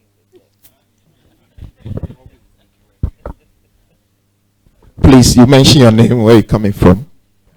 My name is John Anja. I work with the African Challenge, and I want to know, we all know that in the past, when we were doing underground mining, we were not having these kind of problems. The water bodies were not polluted, the farmlands were not degraded.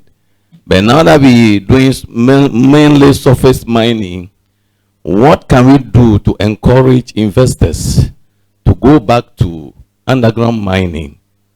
And that's my first question. The second one is, we all know about monitoring. It's an issue now. So what is the Mineral Commission doing to improve upon its monitoring? Thank you. Thank you. My name is Israel Aka. I'm a private legal practitioner. To Dr. Amponsah, I just wonder when you have the opportunity to be the Minister for Mines, Land and Energy in our country, by the way. And when you suggest that, in looking forward, you think there should be an independent mining expert that should be able to police and validate parliamentary work as opposed to the elected representative of the people who have the mandate to set up the framework legally. My question is that, do you express any doubt in the ability of our parliament to continue to give us the direction that we need as a people?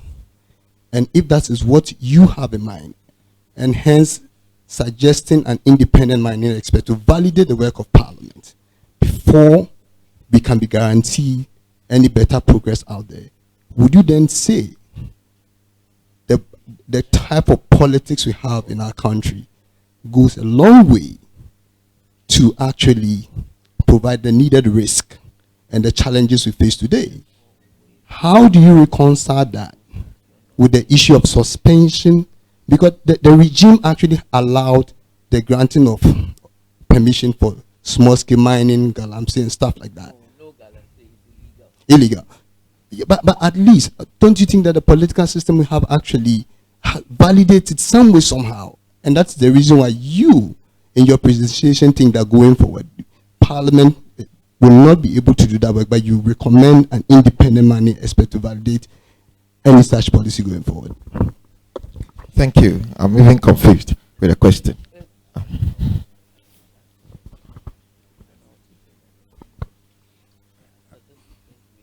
I'm talking the Vice President of Accra Mining, Dr. Amponsah-Mensah. I think we need to celebrate. I don't know when you got your doctorate, and you have not poured a libation yet. You have to pay. Okay. You in your presentation, you made mention that the industry is growing in terms of investment, which came in about 0.9 of a billion.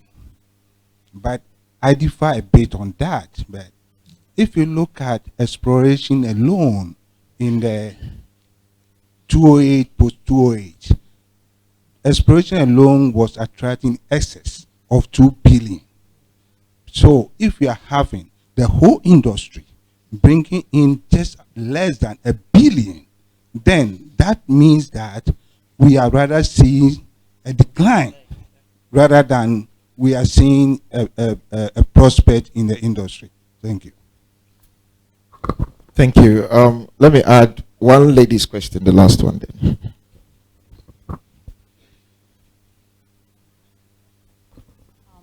And I'm Aubrey, I'm a journalist. My question is about the mining communities. Most indigenous or people living in these mining communities are living in extreme poverty. Please, what do we do to better their lives? Thank you. Thank you. Now the panel have the say. Madam Chair? Yes, please go on. You are the moderator, not me. Yeah. So you pick your question. Yeah.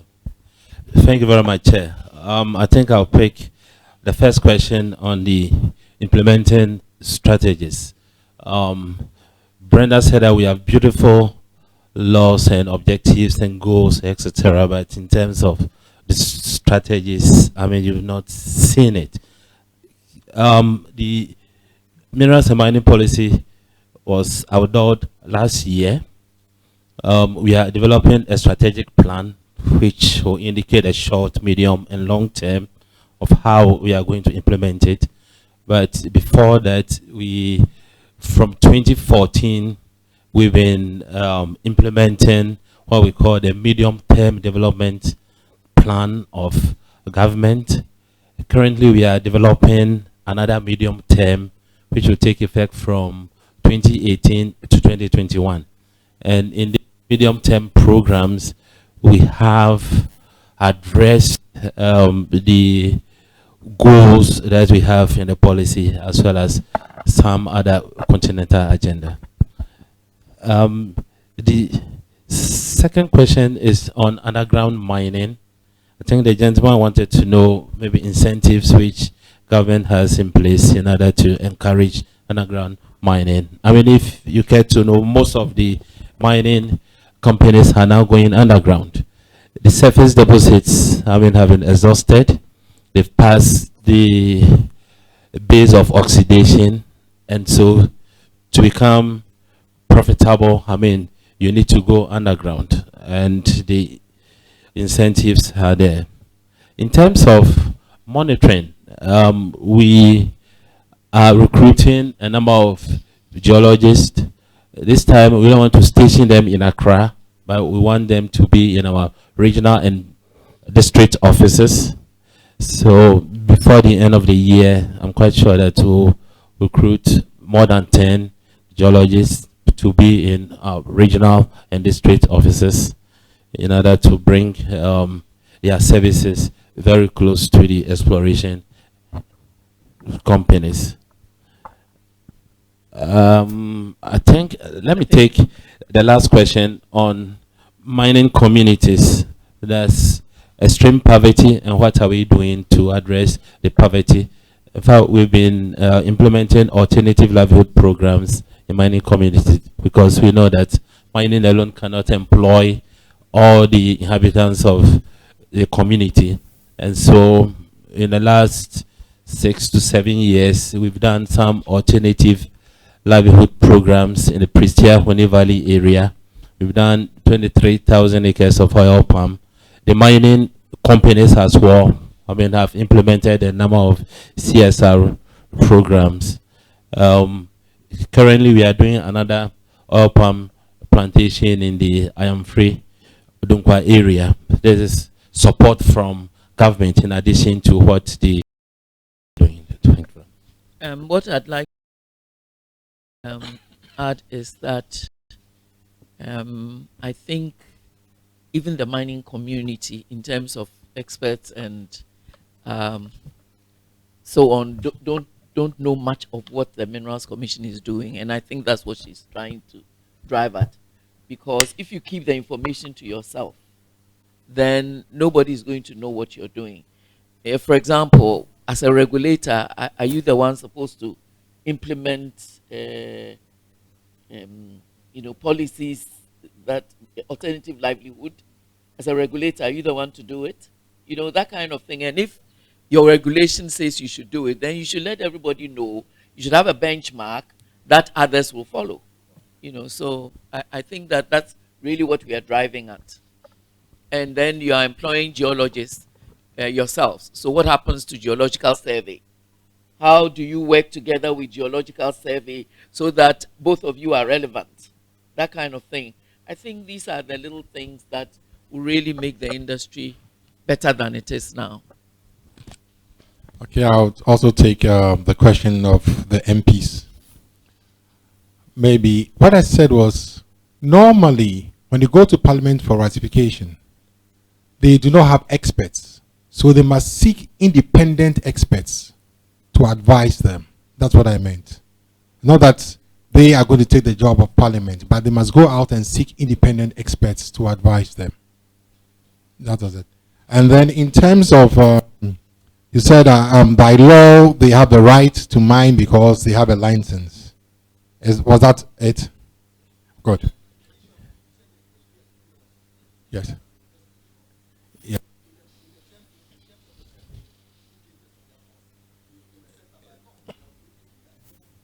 Yes, that is right. That's why.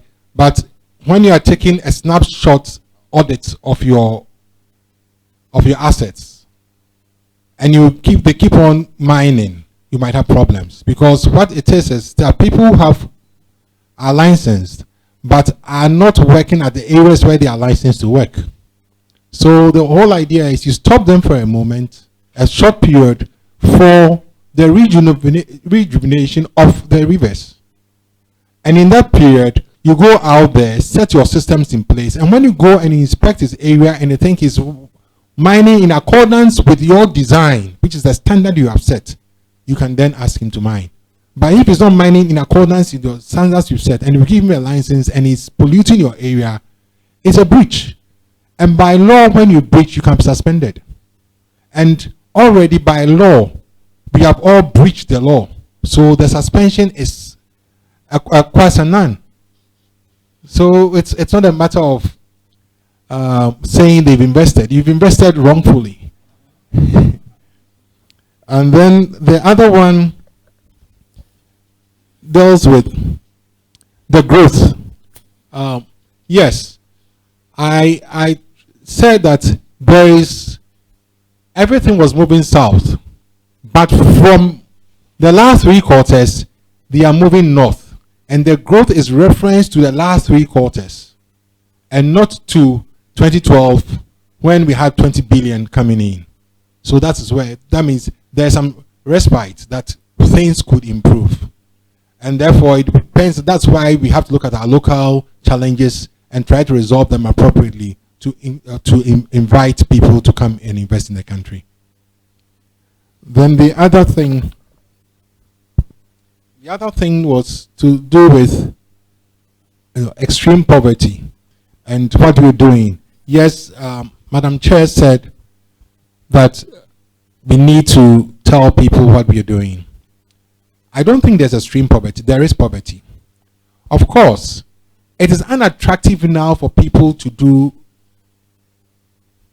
farming because the farmer over the whole year in a small parcel of land will earn $170,000 from a study I read.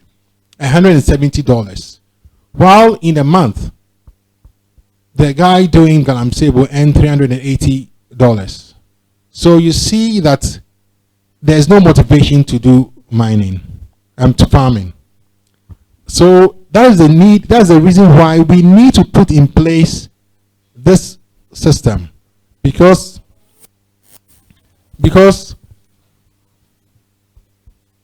farming in itself is a long-term business.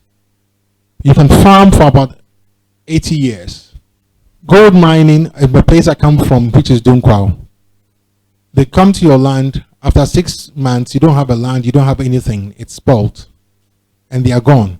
Are you going to look at the value of 6 months? If you do an MPV over what they make over years, you realize that it's better to farm than to do this, but they do not understand. So that's the reason why we need to explain to them, we need to stop them, explain to them, and give them alternative livelihoods. And the government has looked at this farming for jobs, one district, one factory, and other things that are available, and what the Minerals Commission is doing. But like the chairperson said, is it the responsibility by law of Minerals Commission to do that?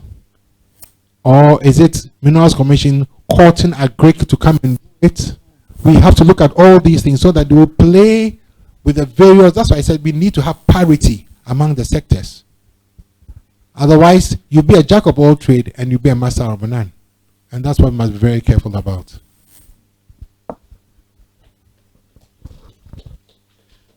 Before we go to the next round, I think one of the things that as a nation we should do is to really take a critical look at how to ensure that mining and agriculture live side by side.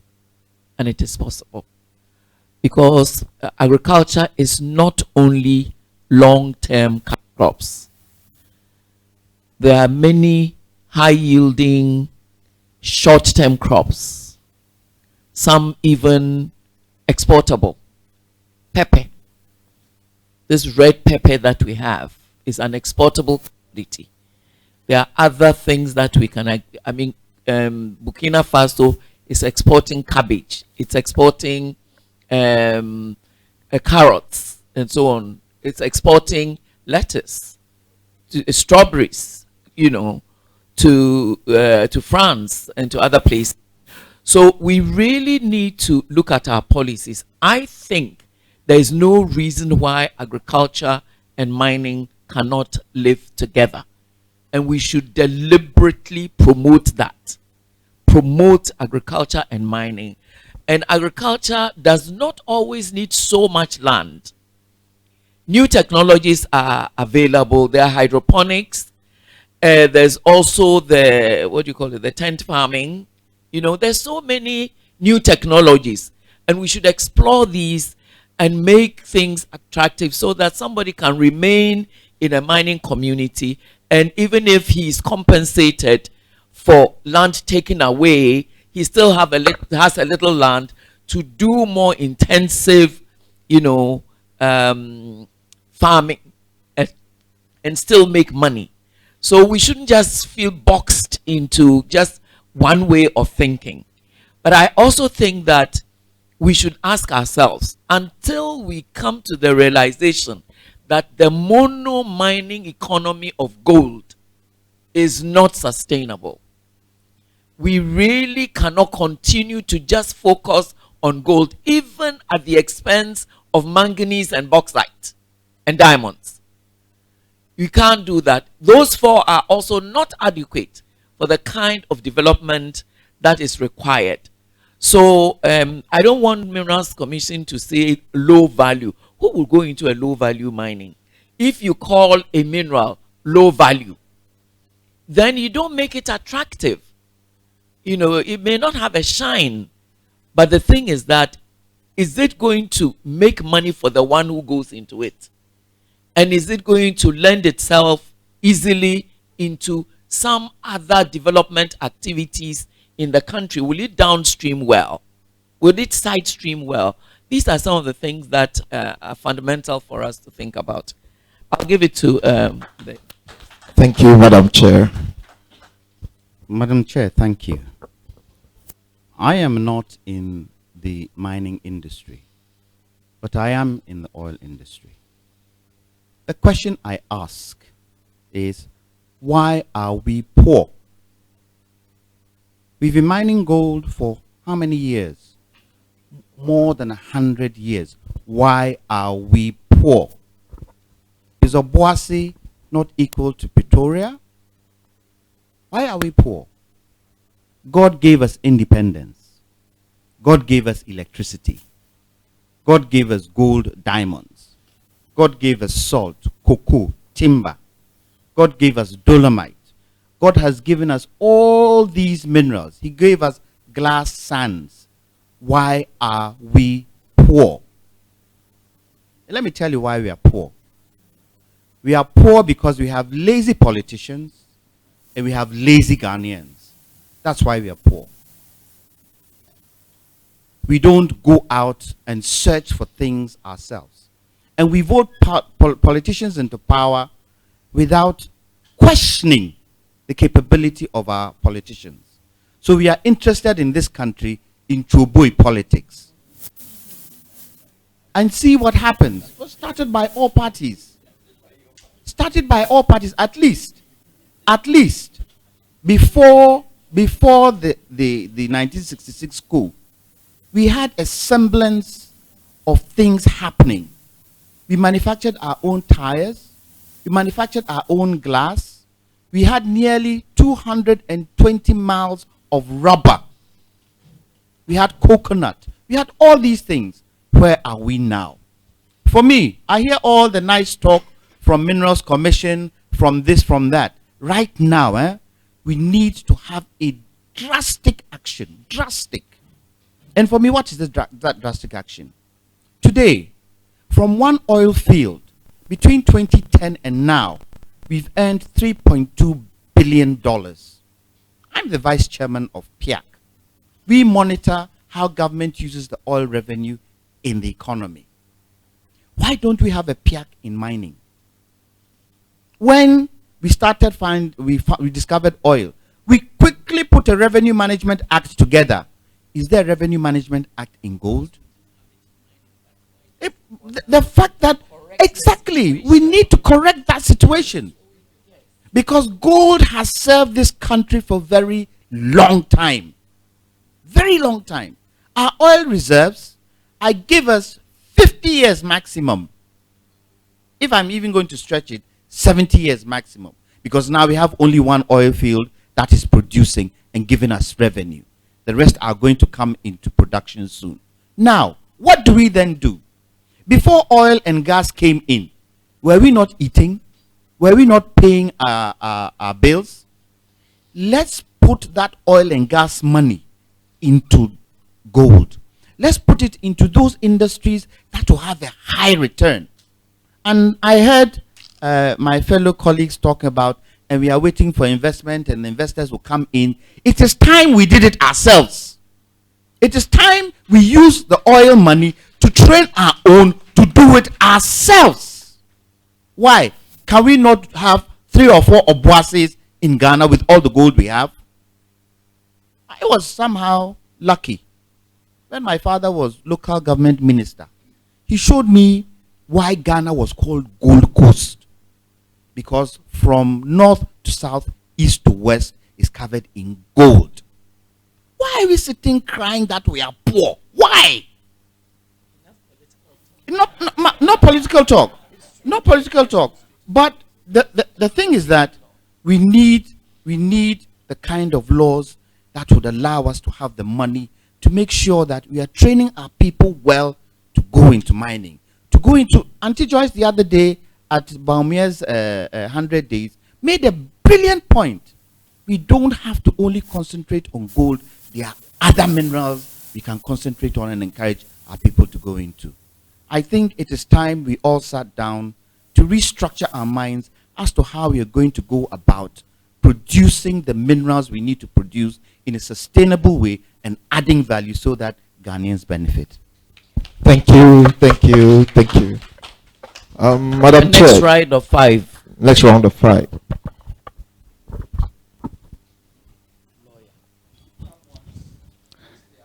Yeah, thank you very much. My name is Solomon Kusiampofo, and I work with Friends of the Nation, which is a socio-environmental advocacy NGO in the Western region. I'm excited to be here. Listening to Doug, I like your idea about channeling CSR funds for mining companies into the one district, one factory. I want you to elaborate more on that and how we could be able to achieve that. You also, one of the key things you also talked about is land use policies. Currently, there is a national special development framework, and I think your contribution will also be meaningful in strengthening the process of the national special development framework. My last point is about the fight against illegal mining. I'm happy that the media and all Ghanaians are following this fight. But I think that we should focus on formalization of the sector. Because if you look at the technical definition of illegal mining, it is the absence of a license on a particular piece of land at a particular point in time. So if I don't have license to operate on this land, then I'm operating illegally. But if you look at the operations of both licensed and unlicensed miners, they are virtually the same. So for me, what we should focus is how we better improve the small-scale mining sector to contribute to the development of our national economy. Thank you. Just a quick one. People are poor, so they do armed robbery. Is that it? They don't. Okay. Then no. What I'm trying to draw an analogy. You see, we have to be very careful about illegal mining. If you don't have a license, you are illegal. You don't rationalize it any other way, because there's law that allows small-scale mining. So we have to draw the distinction. It's very important. Otherwise, we will not resolve illegalities. It's very important. And remember, land that is misused is very difficult to put back. And that is why it is very serious. We're trying to lump small scale and illegal together. No, it's not the same. There are people who deliberately encroach on other people's land. They don't even, when you tell them come for a license, they don't even go. That is the truth. Ask the Minerals Commission. So there are some people who prefer, like some people who are doing Okada, and you sitting on Okada because you want to go somewhere fast, even though it's illegal. Do you get me? Thank you, Madam Chair. Please, the questions must be short. Don't go like contributing at the same time thinking it's a question, please. My name is Justice Amekwidi, a member of AMN. I'm a cartographer by profession. I want to ask the policymakers that they should consider an aspect of development in an area earmarked for mining. When you are doing your feasibility, before it is approved, you are asked to put A, B, C in place. That is within the mining list. Now, the mining is going to influence development within or without that catchment area.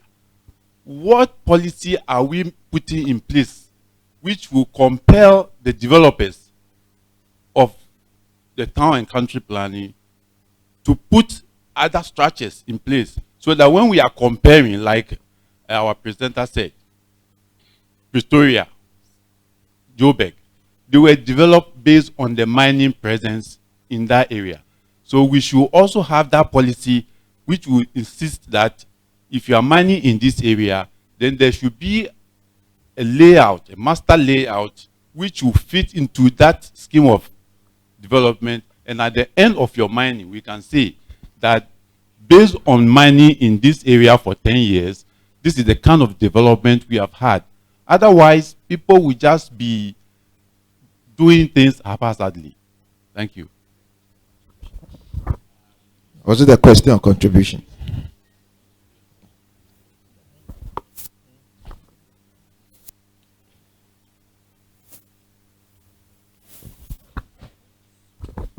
My name is Sylvester Obenyami, a geologist. Mine is a contribution. This is just to alert the Minerals Commission with the passage of the new Mining Act and then the regulation. If they can liaise with the universities such that to know what they are teaching now, because at least I was taught some mining and mineral law before I came out. So if this new one is coming to replace the old one, then they should check on the universities what they are teaching, so that by the time graduates come out, they will be familiar with the new law. The other one has to do with data capturing.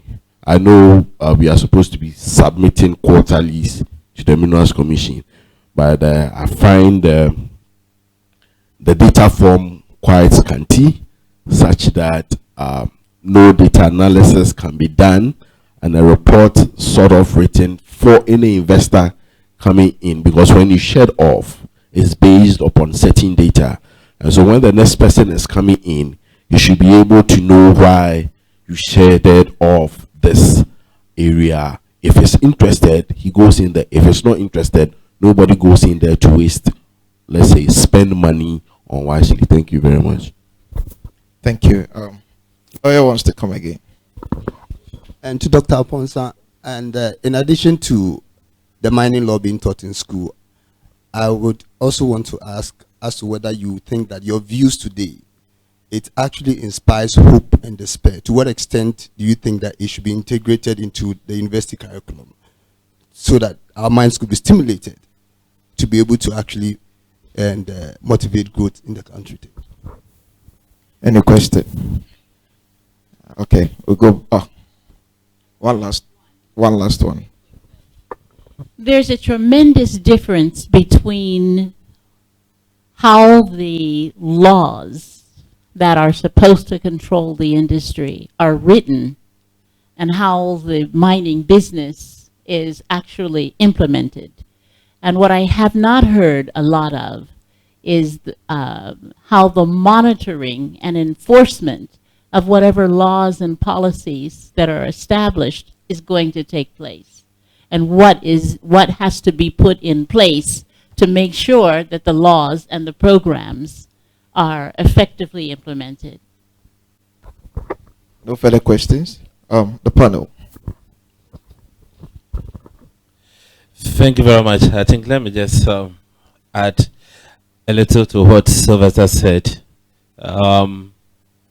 In terms of data capturing, yes, we've realized that the form, the information that we request on the form is a bit scanty. And so when we contracted a consultant to develop the benchmark cost, we have reviewed the form as well.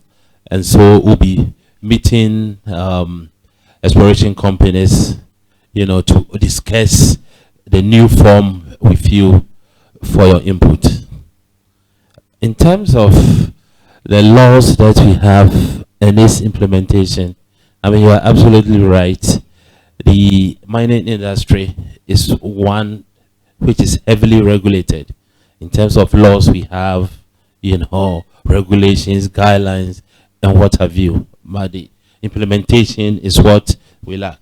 So we working on that, and with collaboration from other agencies and professionals like you, yes, we are sure to be able to at least be able to deepen the implementation.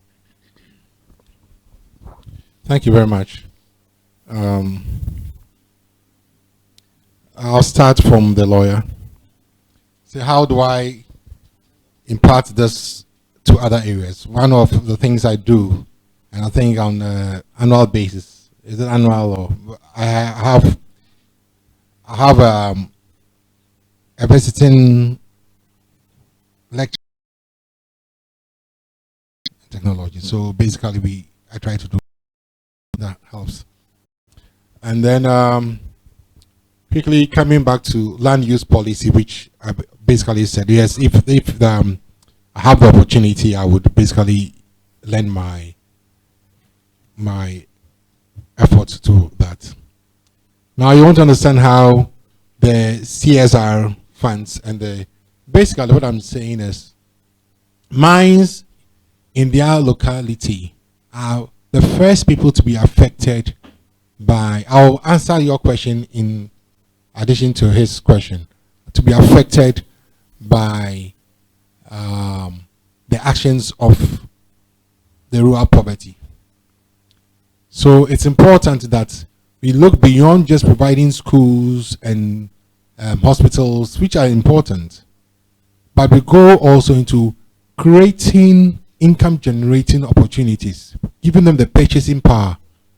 And because we have by law, or we have the CSR fund coming up, if the Minerals Commission and other regulatory bodies can have a discussion where a percentage of that will go through the chamber, and I insist through the chamber, because if you don't do through the chamber, every community will start holding the mind to doing something. So we go through the chamber then has a plan that this year we'll have one factory maybe in this area. In 5 years' time, have another factory there. Then becomes a process that can be sustained. And in linking that to what Mr. Justice said, Justice is looking at how do we develop the towns around the mining areas. One, if the law comes out saying that we will prevent mine villages, secluded mine villages, but rather incorporate that into the whole planning of the area, then we are enjoined, mining companies will be enjoined to set their villages around the town, the design of the town and country planning designs, so that when it's done, I'll tell you, I went to a mine in Australia. There are about 3 mining companies in that area, and it was the town, the district council or the town council that basically built all the houses, owned all the houses, and the mines would go there and rent from them. Unfortunately, because we didn't have the capacity in those days, the mines took to building their houses. But now we have to go out. But we have tried that if the mine leaves, it returns to the district council or the town council. But when the mine comes, we just give it back to them and we go, no, they must live amongst us so that we can also learn from them and they can learn from us. So we integrate our cultures and our know-hows. And that's very important as a system, because now anybody coming to Ghana stays separately, and he stays in England in Ghana, or he stays in Australia in Ghana, which is not helping. The other thing was to do with I had data integrity and Data Protection Commission sits on one side. Ghana Geological Survey Authority is now an authority. I think it's now a real and clear presence that we must start taking out things that Minerals Commission are doing in exploration out from their ambit to geological survey. And geological survey and Minerals Commission will work together. We mustn't forget, Minerals Commission came out for geological survey. Petroleum Commission has come out for geological survey. We may have to send all of them back under geological survey so that we can now have a centralized organization where that's what I was trying to say, where we can have all the data in one direction, in one area, that we can then think and make decisions.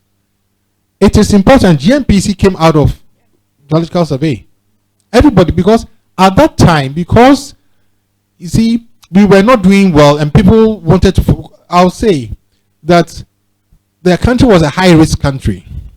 Nobody wanted to invest in the country. So the best thing they could do in consultation with IMF and others was, well, the gold is good, pull it out, set up a commission, and make sure you can attract investors. Oil is good, pull it out, set it out, and attract investors.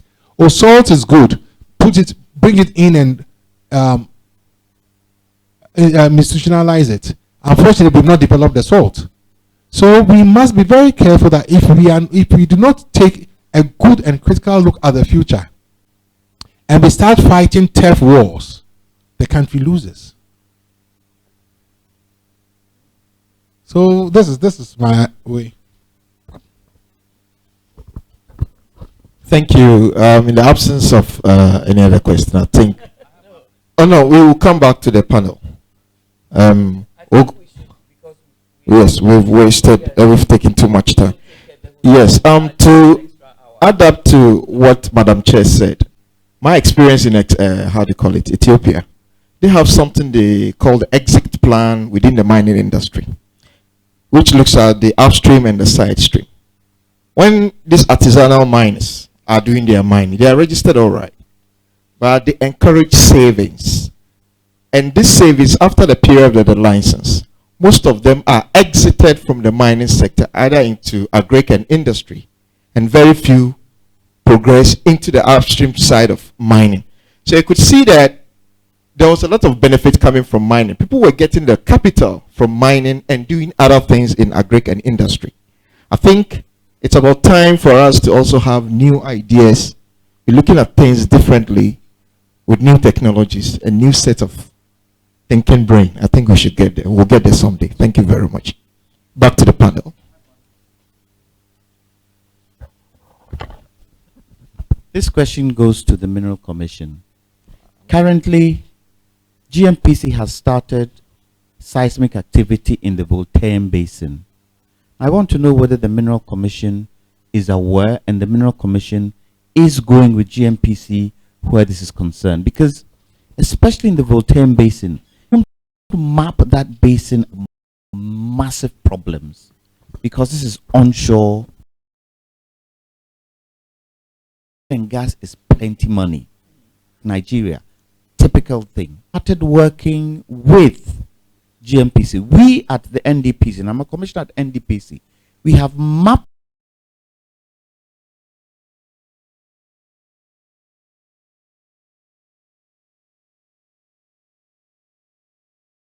out the Voltaire Basin. Whether government is prepared to look at what we've done is another question. But the authorities, those who are responsible for looking at mining and oil production, what are they doing in terms of the Voltaire Basin? Thank you. Yeah, thank you very much, Mr. Jantua. I think that from 2004, we developed and implemented a project called Mining Sector Support Program, funded by the EU, 40 million euros. And so all the data that the GMPC is using now was gotten from the Geological Survey. The project was run by the Minerals Commission and the Geological Survey. And some minerals have been identified in a Voltaire, including hydrocarbons. So we gave them areas, seismic data, in areas where hydrocarbons were found. The Geological Survey is currently exploring for minerals in other areas on the Voltaire Basin. So we are. So you are aware of what is happening. Yes, I we think do.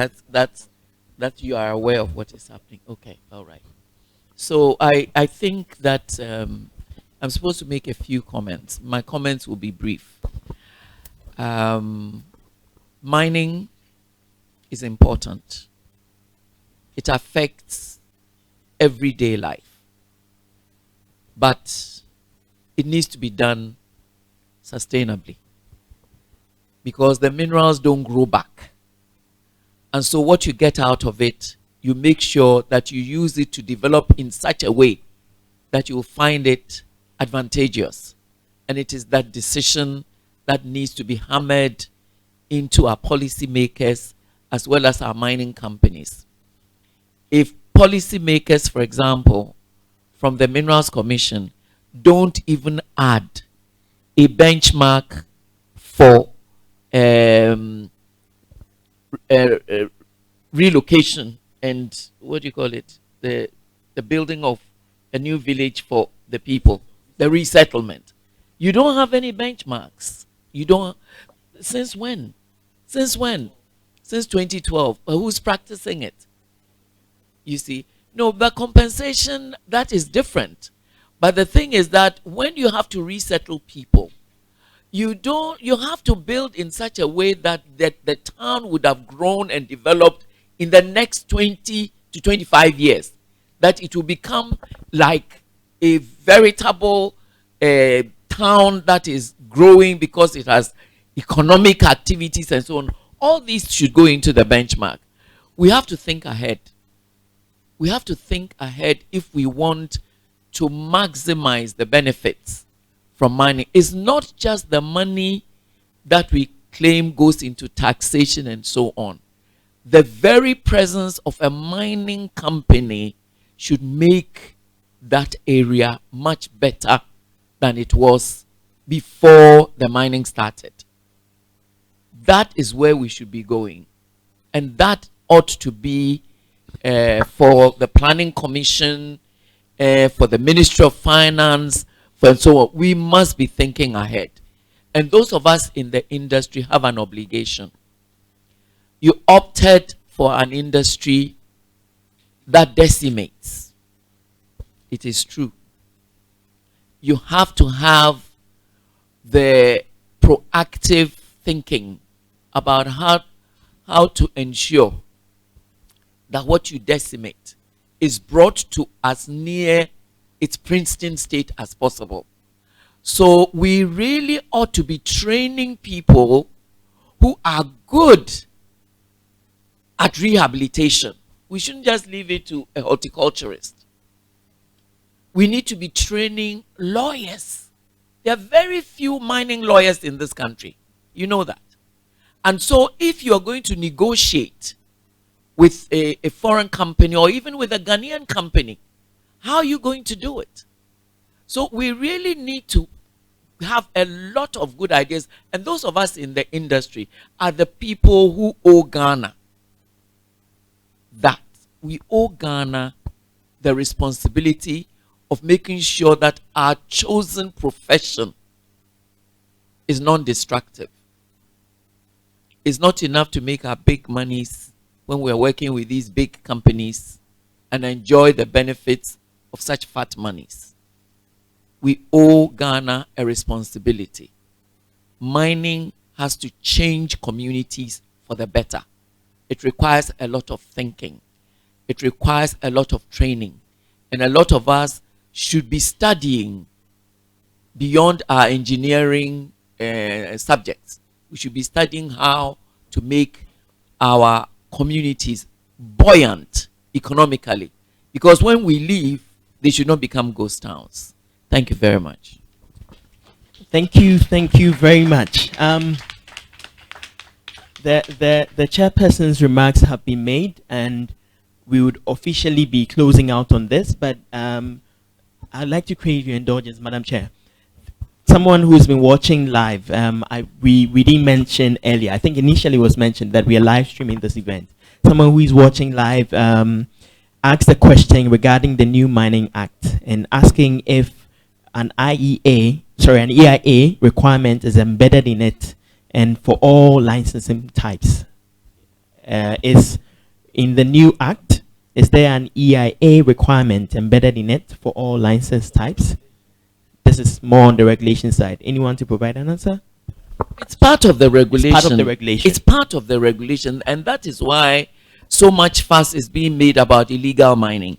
because every mine, every regulated mine has to have an environmental impact assessment and be certified to have done the right thing by EPA. So it is part and parcel of it, and I think that should answer Okay, it. so that answers it. So in closing out this session, I tried to initially crave your indulgence because the time that we had earmarked for this was very limited. It was actually just 5 minutes. But knowing that this would be extensive and quite helpful, we had to just extend it a bit further. So all apologies for those who feel we've overspent. But I think what is also critical is the Accra Mining Network is more into meeting up with people, into learning, and into earning. So with all of this being said, I would like to humbly invite Georgette, excusez-moi, madame, viens ici. Applaudissez, please clap and put your hands together.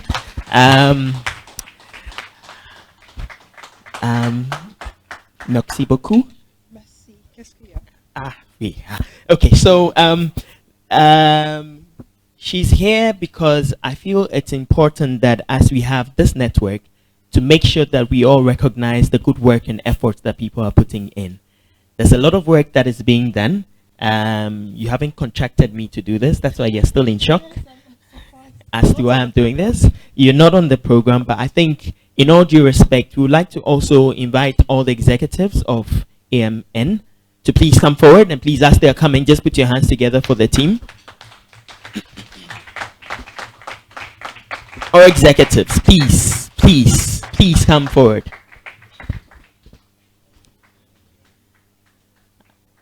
I think it's well deserved that you have pulled all of us on a busy Friday evening together, so we can have this very interactive session. It's been helpful. What I just want to say is, from those of us who are here, I think Doctor has said it a lot. I mean, Dr. Ai has said a lot that we should just go beyond just our engineering and practice a lot more in other aspects that touch on sustainable development. And this is one aspect of it, where you'd want to engage people, engage minds, and do things that are creative. So on that note, I just want to say thank you to you as a team, and everybody bears witness to it for the good work that's being done. I'm sure everybody would support in one way or the other. She's mentioned, and they have mentioned, finance. That is one key area, but that's not the only thing. If you'd even want to tweet, if you want to have your time available, if you want to go into the schools to promote STEM and other types of education, I think those are all critical aspects. So I'm sure from time to time they would want to engage you. But before you go, we would like to have Evelyn Glover, who is here, have the vote of thanks and closing prayer. Thank you. We first want to thank God for making this occasion a very great one. I also want to thank the high table, everybody on the high table, for your resources to make this occasion a success. And to all of you, especially you, AMN says a very big thank you for your resources and everything that you pumped into it. We are most grateful. We thank you for your support, and God bless you. Amen. Shall we please bow down our heads for a word of prayer? Most gracious Heavenly Father, we thank you and we bless you for bringing this program to an end. We pray, O Lord, that just as you brought us, take us back home safely.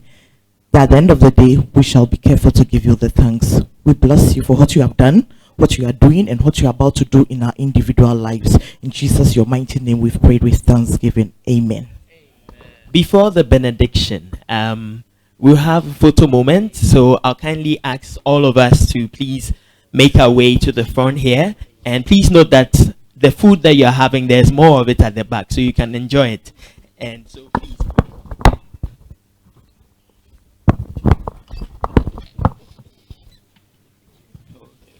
Okay. So my name is Enoch Ejepong. I've been happy to serve you.